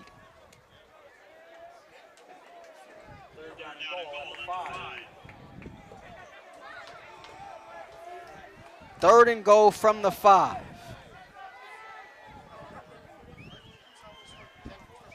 They send a man in motion. It's right coming near side. They throw it back to the far side. Morant in the flat, hit immediately, but stays on his feet somehow. Dives for the pylon. They don't give it to him, though. They mark him out right at the doorstep. Wow. So the far side official is ruling that he stepped out of bounds with his left foot before he extends towards the pylon. And that's tough luck for Tajay. That's the 2nd time that's happened to him so far in this game, where he dove for the pylon, but instead they marked him out prior to. So to be a 4th and goal from the 1. They bring the big boys in. Malo in there at a fullback, under center. Lewis, toss. Morant tries to get ahead, and he does, into the end zone. Touchdown, Golden West. 34 now unanswered for the Rustlers, as they extend their lead here and try to retain the bell in this 53rd edition of the bell game. Arredondo in to attempt the point after. Atencio to hold. Snap is good, the hold is good. Arredondo's kick is up and good. 41 seconds left, and the Rustlers all over OCC here in this rivalry game. 3rd quarter action from Golden West Field.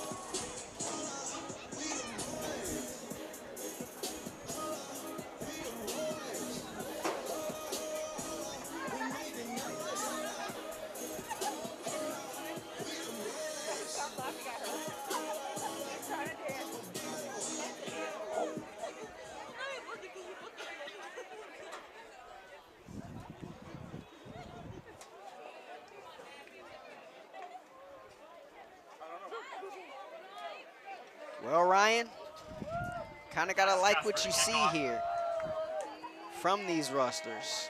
Short-handed with no Nathaniel Espinoza.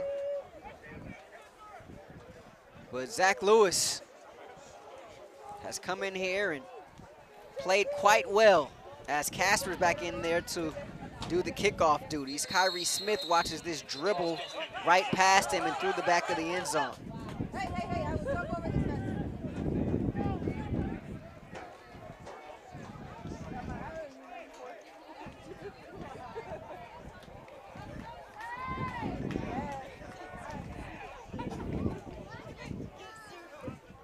We have an update from a game that Ed and I were talking about at half. Compton and Glendale. It's Glendale 24, Compton 21. So Glendale with 14 points to Compton's just 7 in the second half so far. So both of those two teams are trying to break their winless streaks. Hey, Compton scored. I consider that a win. Oh, does that mean? Here's the toss to the far side. And that was Walker getting the carry. Probably the most baffling thing about this today, no, we haven't seen Nico Walker. Leading rusher on this team, picks up 3 there. We're under 30 seconds left in this third quarter. Rustlers dominating. They've scored 34 unanswered. Lead 34-9. Carr takes the snap with 12 left on the game clock. Over the middle has Crook once again, and another drop by the running back. That's 3 straight for him. And that's tough. Talk about a bad day at the office.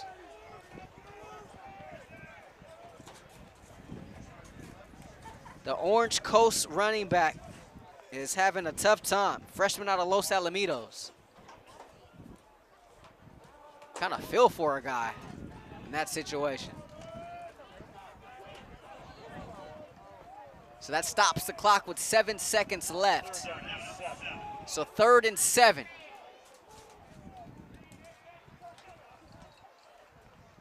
Carr.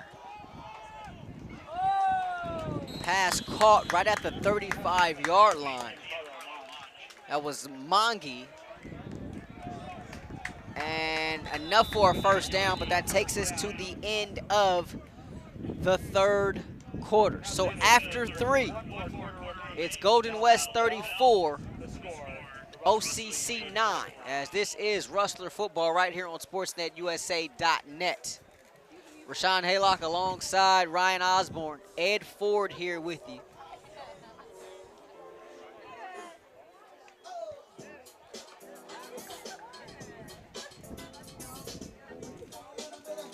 Rustlers have won 8 of 9 in this rivalry. Got some Bell fun facts for you, too, when we come up in this, well, facts intimates plural. It's really one fact, actually. So that would be singular.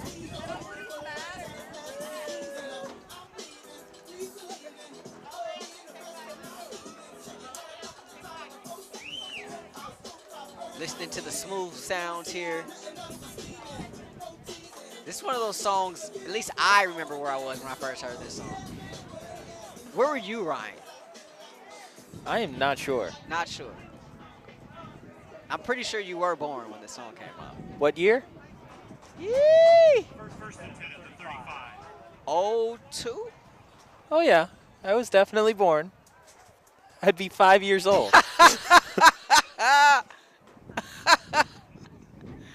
Wow. I don't even know what to say about that. My young comrade.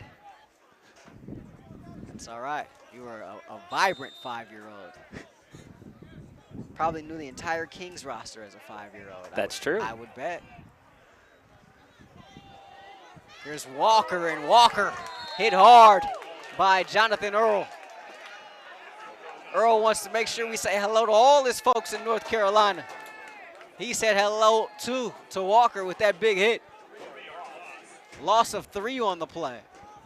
That's a beautiful textbook open field tackle. He squares his shoulders to the running back and makes sure that he doesn't allow him to get to his outside hip.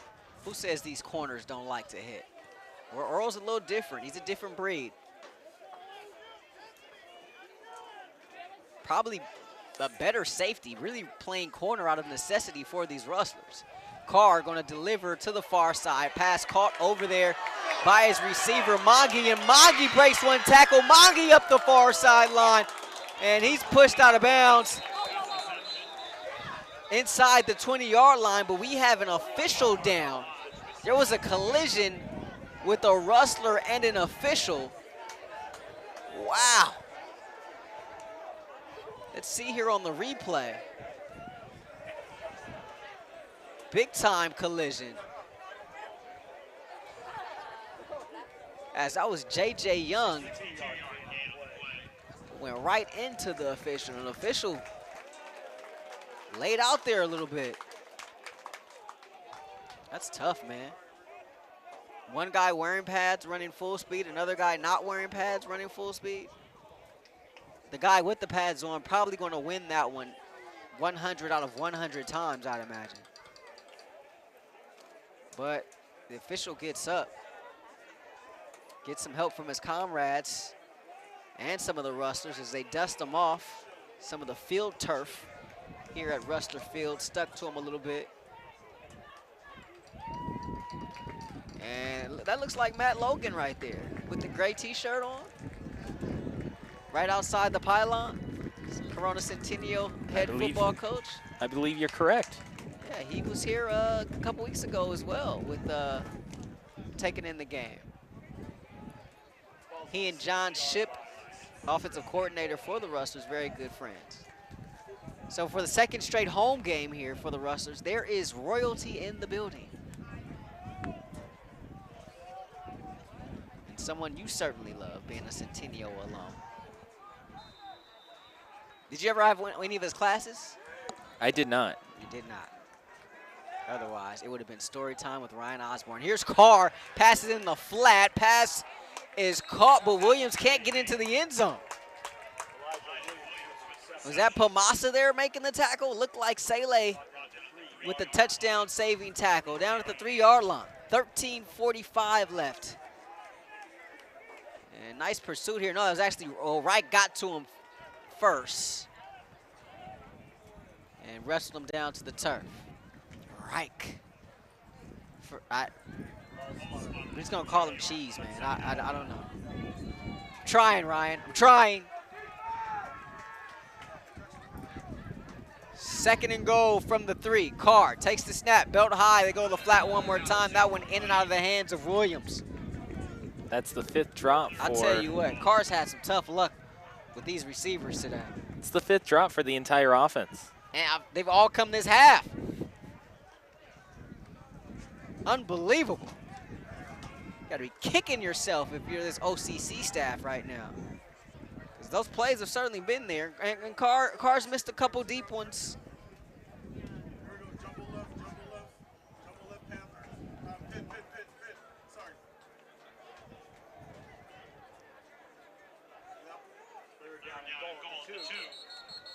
Four on the play clock, and Pirates had some issues getting that play in.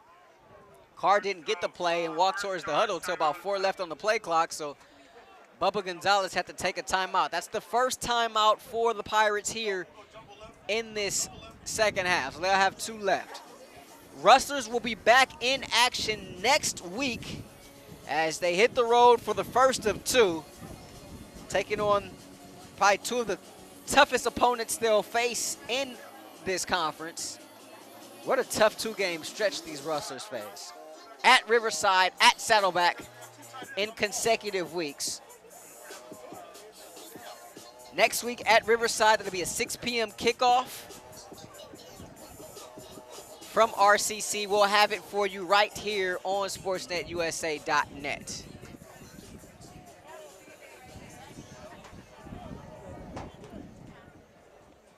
I'll say this. Riverside looks to be stout once again. Rustlers have always played them tough. Third down and goal.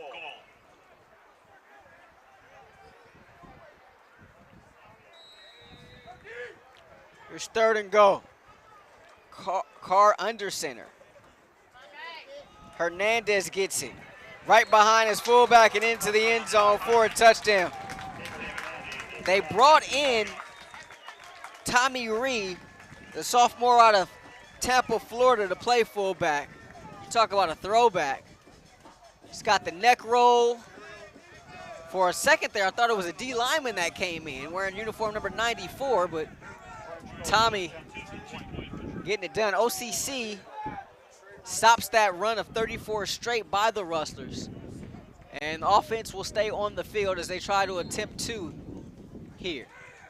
Or go for 2, I should say.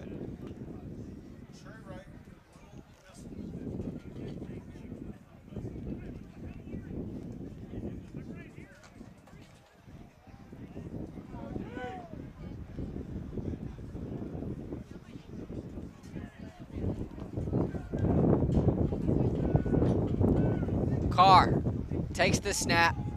That one deflected and falls incomplete.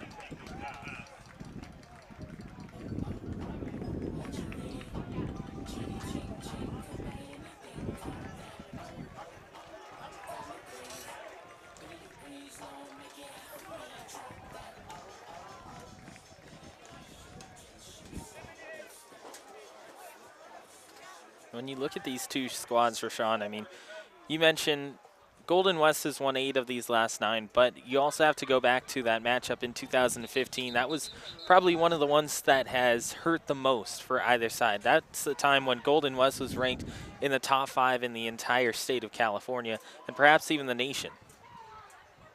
So this is a rivalry that isn't necessarily a throwaway game. It's actually had pretty big ramifications in the recent past.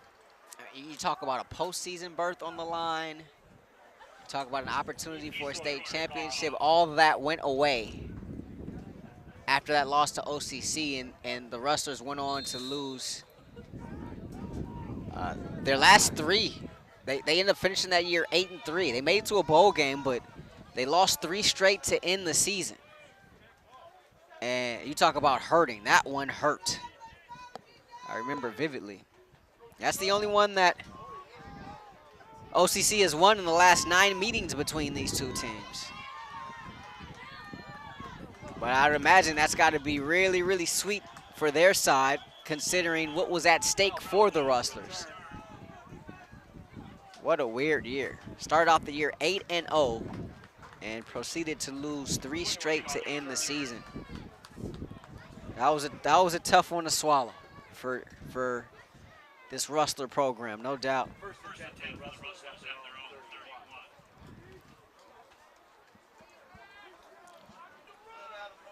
So let's see if we see a change at quarterback. No, it will be Lewis staying in there. So Lewis continuing what has been a good afternoon for him. 13:04 left, 1st and 10 for the Rustlers as they start this drive at their own 31-yard line. They hand it off Vire, off right guard for a couple.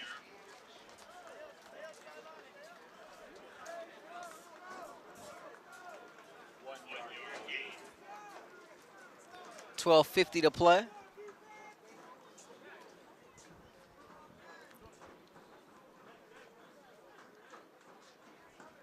Talk about the big plays, Ryan Osborn. Get back to that after this play. Armstrong had it, but it fell incomplete. The big play has been an issue, especially in the passing game for these Rustlers this season. And they've done a pretty good job of that so far today, with the exception of that last drive. And, of course, it leads to a touchdown for OCC. That's going to be huge going forward, especially against the likes of a RCC and a Saddleback, if you're going to have any chance. But this Rustler defense, to its credit, has gotten better as the season goes along, as Carr comes back to make that grab at the 38-yard line on that far sideline. He's going to be about 3 yards shy of the first end. So the punting unit will come on. It'll be 4th down. Fletcher will be back to receive this one for OCC. Palmer, the punter.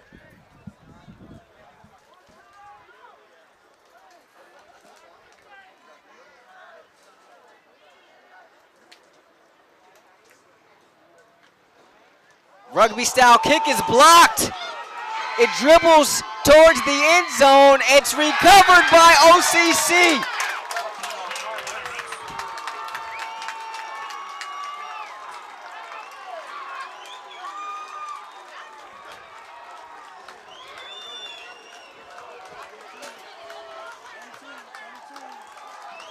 Ijon Akahi with the recovery in the end zone. And all of a sudden, this thing is down to a 2-possession game, Ryan Osborn.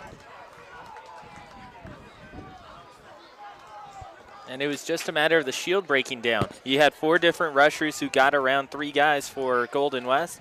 And by the time that Palmer ends up dropping the football, they were already on him. So that's different than what you would normally see where you have guys diving forward to block it. They were on him by the time he dropped the football to his foot. That has also been an issue this year. Special teams, namely in the punt game. Second time this season, Rustlers has given up a punt block recovery for a touchdown. Pirates go for 2. Carr drops the snap and spun around and thrown down to the turf by Manuzzi. So the lead is 13 for Golden West. 34-21, 11:38 left in this 4th quarter. What an interesting turn of events there. I mean, the one thing you don't want to do is take your foot off the gas in this situation. But a huge lapse there by Golden West. You have that lapse there, and then you have the defensive breakdown, giving up that long reception to Mongi that led to the previous touchdown for the Pirates. And Rahshaun, on this offensive possession, if you're the Rustlers and there's no injury that we don't know about, you want Devin Jackson out there. He had so much success in the first half because he kept grinding down Orange Coast on the defensive line. Yeah, where is Devin Jackson? We have not seen him since that long 47-yard run he put up. You see him, Ryan? I believe he's right down the middle of the field. It's the kickoff return. This is Jones for the Rustlers. And a bunch of flags come flying in from all kinds of directions. Excellent tossing for him by the officials there. Hey, you know, these officials are athletes too. They are athletes too, Ryan Osborn. Don't you forget that. And looks like you may get your wish, Ryan. Looks like Jackson is going to be coming in on this drive. He's huddling up with the offense now over on that far sideline.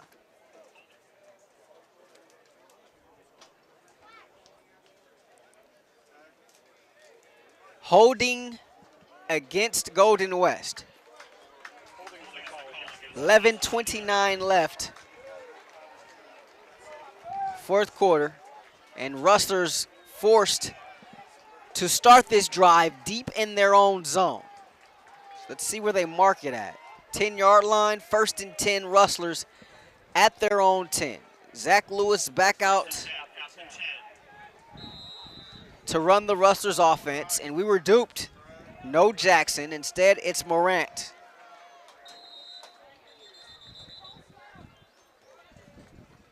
This may go against the Rustlers again. Before the snap, ball start, offense, number 73. 5-yard penalty, remain first. While we have a moment, want to say hello to Mrs. Mitch. Hope all is well with you. Always appreciate your support of us. Here's the first down play. Morant off the right side. Todd J. Morant with the burst up to the 15-yard line. A nice 10-yard pickup there for the Rustlers. Give them some breathing room.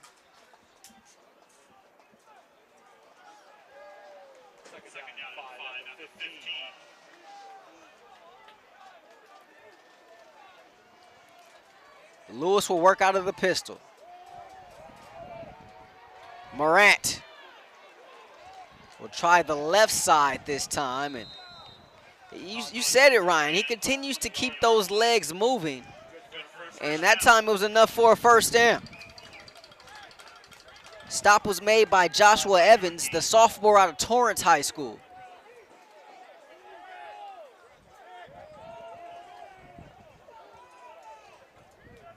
Coming up a little wobbly there is Marquise Alexander, the freshman out of guard. He'll come off for this first down play. Rustlers have it at their own 20. Lewis steps up, adjusts the play. Whispers to Morant behind him. Play fake. Throws it to a spot, has Casey Carr, breaks one tackle, and Carr down at the 45-yard line. 24-yard pickup there for Carr. He's been good today. KC having himself quite a game. As we hit 10 minutes to play here in this fourth. A nice, long, sustained drive that ends in some points would be just what the doctor ordered for these Rustlers now. Having given up 12 straight to the Pirates. It's been a game of runs. I thought basketball was a game of runs, Ryan Osborn. Here's Morant dancing behind the backfield. Morant with space. Todd J into OCC territory.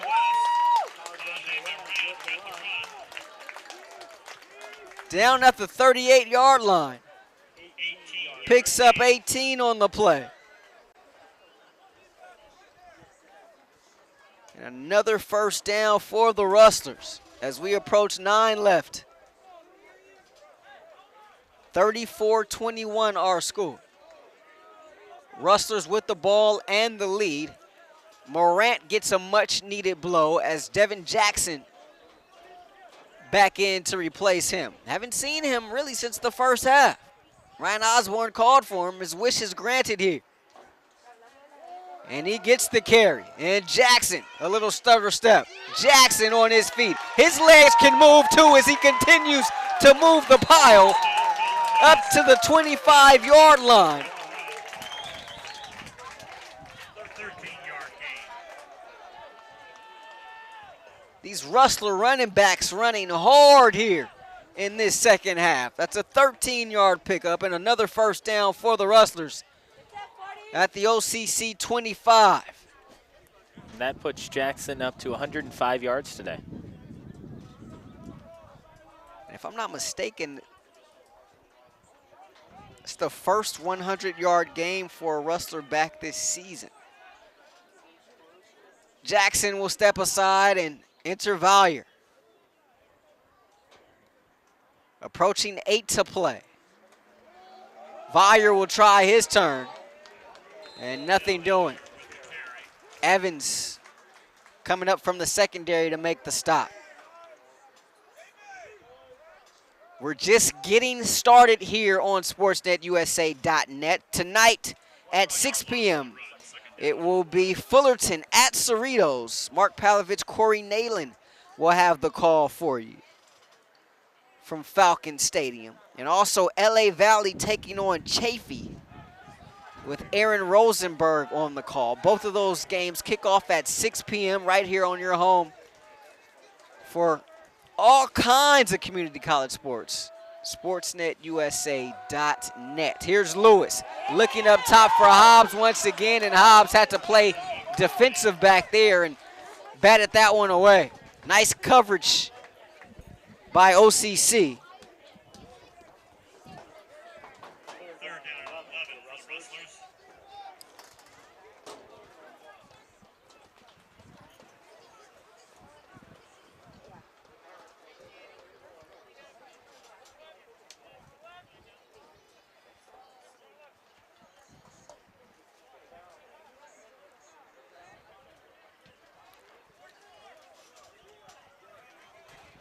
Clock stops on the incompletion with 7:11 to play. Jackson back in there at a tailback. Lewis going to let it fly again. Far sideline. Armstrong.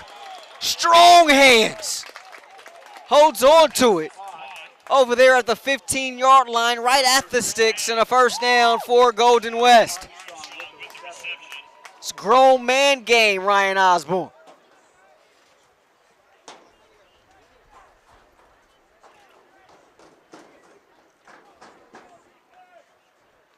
He had Soto draped all over him, but still managed to hold on to that football. First and 10 at the 15. 6:40 left. First and 10 Rustlers at the OCC 15. Lewis out of the pistol. Hands it off Jackson. A stutter step. Jackson crawling across the 10. If he could have kept his balance, it would have been 6. Instead, he's down at the 6-yard line.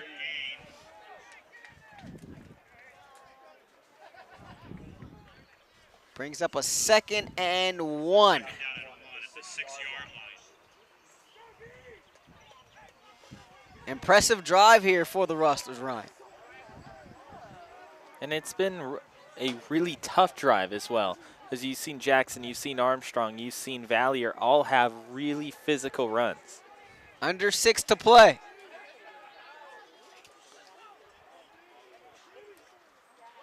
Jackson one more time. Stutter steps to his right. Jackson finds the end zone. Touchdown, Rustlers. He deserved that. Jackson deserved that one. First touchdown of the season for Devin. And the Rustlers stopped the mini run put on by OCC. They lead it 40-21. 5:42 left in this ball game. Oredondo's been busy today with the extra point. To have another crack at it. The left-footed kick is up and through. So the Rustlers 41, OCC 21. This is Golden West football right here on your home of the Rustlers, SportsNetUSA.net. Rahshaun Haylock, Ryan Osborn, Ed Ford here with you on this third Saturday in October. It's conference play, and the Rustlers starting off Southern Conference play with a bang here in this annual rivalry game. 53rd edition of this bell game.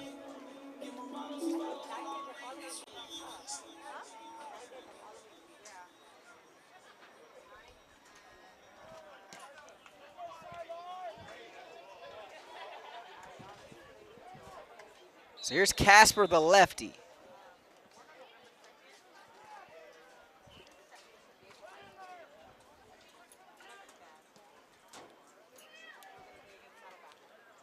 Kicks this one out of bounds. So an illegal procedure here against the Rustlers. And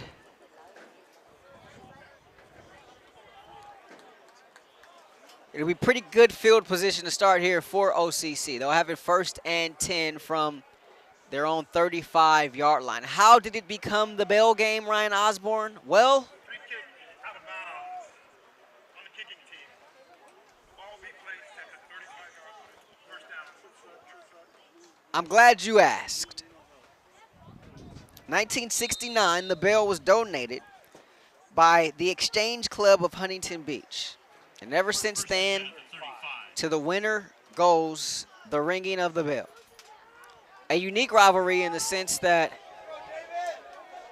in the past we've seen a pregame handshake. Did not see that today, but there is no postgame handshake. The winner runs straight to the bell, which is parked in the end zone to our left, and they just start ringing that thing. And as is custom, every player gets his turn to ring the bell in a winning fashion once this game concludes. And as with many trophies in college football, it has been broken multiple times. Not surprised. It's a lot of people having a chance to ring. Yeah, that doesn't surprise me in the least bit. the fact that that thing has been here since 1969. I'm sure that may be version like 4.0 or 5.0 at this point, right? Nonetheless, there will be a ringing of the bell today. Will the Rustlers be able to hold on as Lacrosse, the tight end, makes the grab, and he's near the sticks at the 44-yard line. Brings up a 2nd and 1. Rustlers will be back in action next Saturday at RCC to continue Southern Conference play. It'll be the Rustlers and the Tigers from Wheelock Stadium. 6 p.m. kickoff as Lacrosse makes another grab. And it's interesting, they're finding Lacrosse here on this drive. You wonder why some of those throws going to Crooks earlier were not designated for their tight end. This is a team that uses its tight ends, as we're under 5 to play here.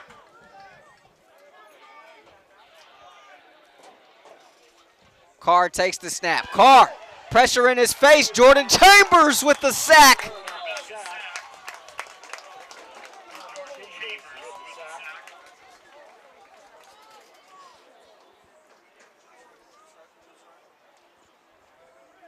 Rustlers have created a lot of havoc today, but not necessarily a lot of sacks to show for it, but Chambers getting one there. 4:20 left. Carr was a little slow to get up there. It was a second. Carr drops the snap here, and he's sacked again. Coming off the edge is Branch.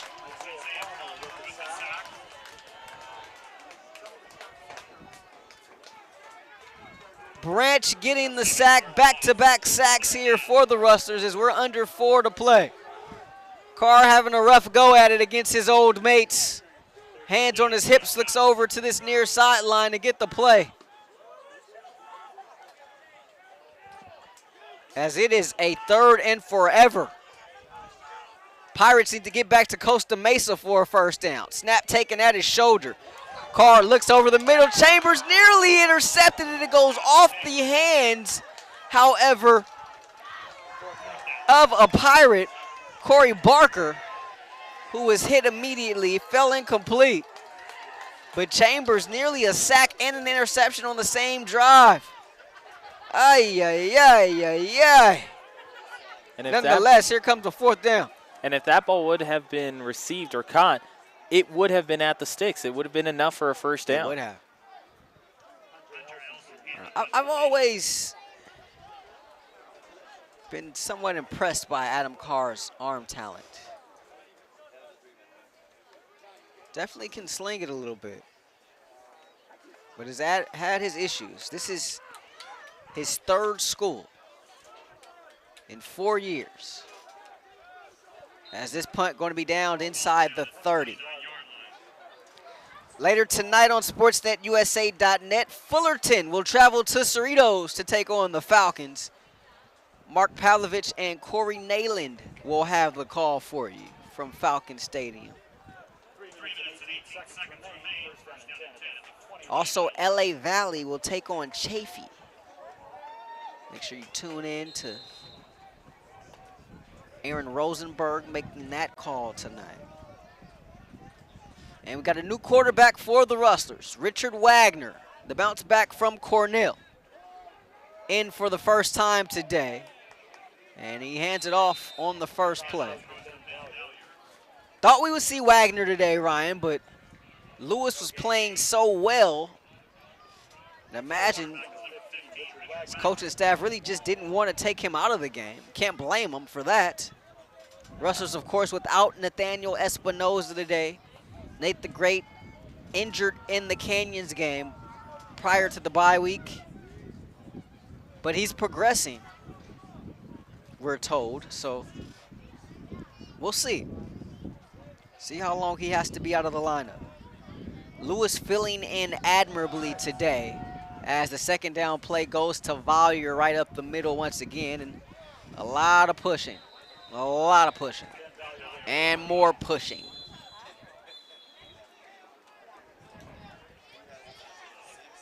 Timeout taken by OCC. Comes with 2:23 left. That's their second charge timeout. Their second charge timeout of the half. Thank you, Mike Davis.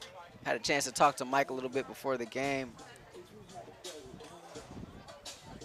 And he talked about, well, I asked him specifically about rivalry games. Like, how do you approach a rivalry game, right? Do you enter this game a little bit differently, knowing that, you know, that this is a rivalry and some blood? Oh, look at this. Oh, look at this. Law Monty, a big number 69, getting his Dougie on. Oh, you love him. I just love his spirit. He gets after it. I mean, talk about a guy that just doesn't know what a bad day is. At least that's what it appears like to me. He's always in a good mood, always exactly where he wants to be every time we see him here on Saturdays. I don't know about that. Kind of made my day. I don't know about you, Ryan Osborn. But the big fella was getting it for sure. But long story short, Davis said, you know, he tries to approach all games the same, but you do have to be cognizant of the fact that in a rivalry, you know, there may be some extra blood boiling. Paraphrasing here, Diego Jackson in the slot, almost. He can fly. Elsewhere around the Southern Conference today, RCC on top of Grossmont 7-0 at the end of one. So we'll see the Tigers next week. We'll have that for you right here on sportsnetusa.net. Big Law Matia had to put his dancing on pause to come in to protect on this punt now for the Rustlers as they hit fourth down. 2:16 left. Casper with the boot. And Casper is someone, he's got a really good leg. His issues with punting has just been the inconsistencies, which is why they've gone to the rugby style. And we saw some of it earlier this season. A little bit more methodical in his approach. If he could maybe get it off a little bit quicker, he wouldn't have had some of the issues we saw him incur earlier this season. Rustlers 2:08 from ringing the bell.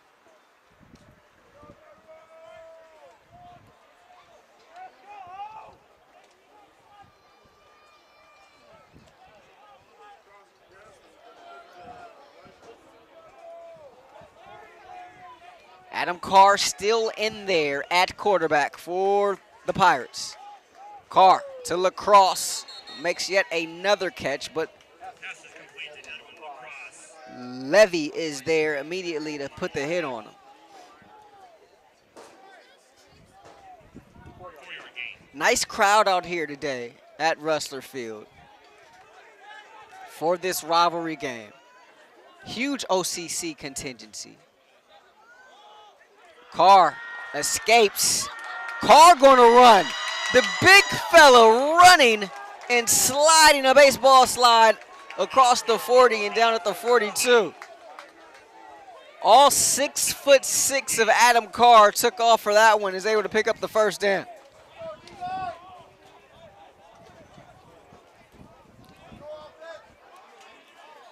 Carr seemingly has gotten his weight up a little bit too since he left here.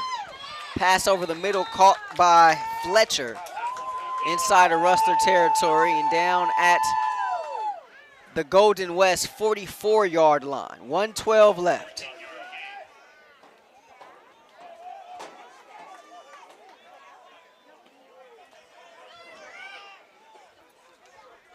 Carr out of the backfield. And he finds his man, Jacob Avalos. His first catch of the game. First time we've called his name.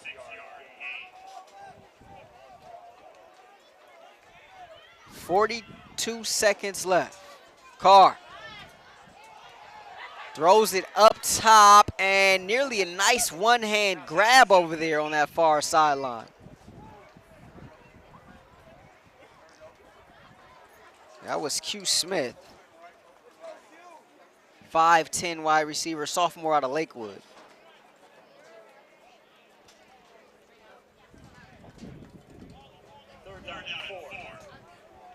Here comes third down.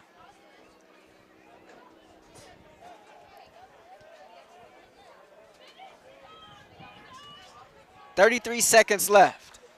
Carr hit as he throws. Carr lost that one, and a nice deflection there in the secondary by Kramer.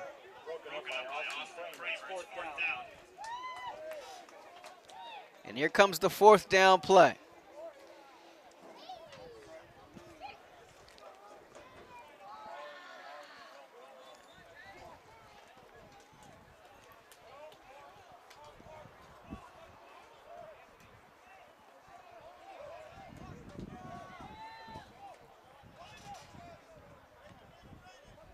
Carr's been under some duress here this fourth quarter. Rustlers coming again. Carr over the middle. That time it's caught by Fletcher. Enough for a first down. Just shy of the 25-yard line. 20 seconds left. And Carr going to try to clock it. Gets everybody to the line of scrimmage, takes the snap, and spikes it with 12 seconds left.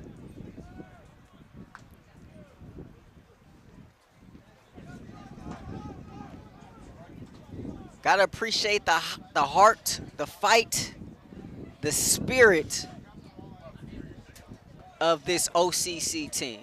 Continuing to battle here despite the 20-point deficit.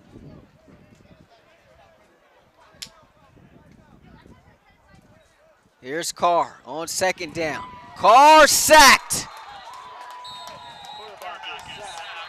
Timeout taken by OCC. That's Mounga with the big sack. What a fourth quarter it's been for the Rustlers. Third sack here of this quarter.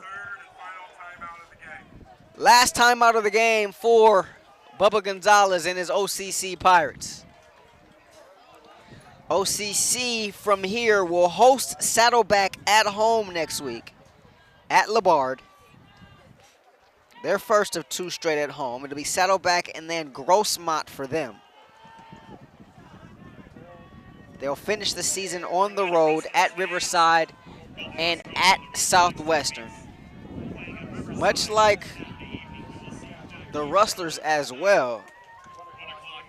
Golden West, well, the reverse of the Rustlers, I should say. Golden West finishes their season, their last two at home, Southwestern and Grossmont.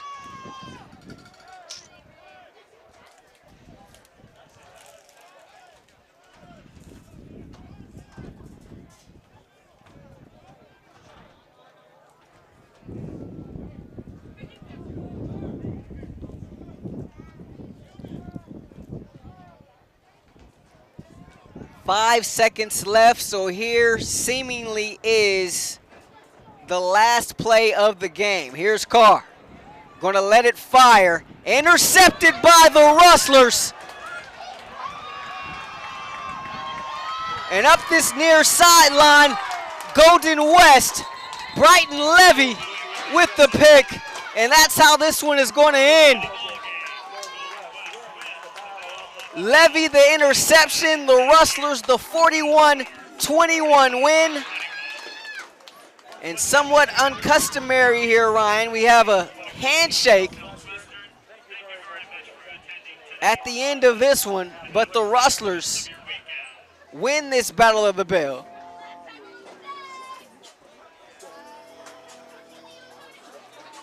And again, it all goes back to that first quarter. OCC just didn't have the same energy immediately following that missed two-point conversion. You go into the fourth, OCC got a little bit of that swagger back in consecutive drives. Well, technically consecutive drives. Both times that they had the football, they ended up getting points. They had the punt block for a touchdown in addition to that big-time toss, which led to a touchdown, but they weren't able to sustain it over the entire length of the afternoon. Yeah, and it was a game of runs, and the Rustlers end up with the most significant runs as they win this one 41-21. And the Rustlers run over to get the bell.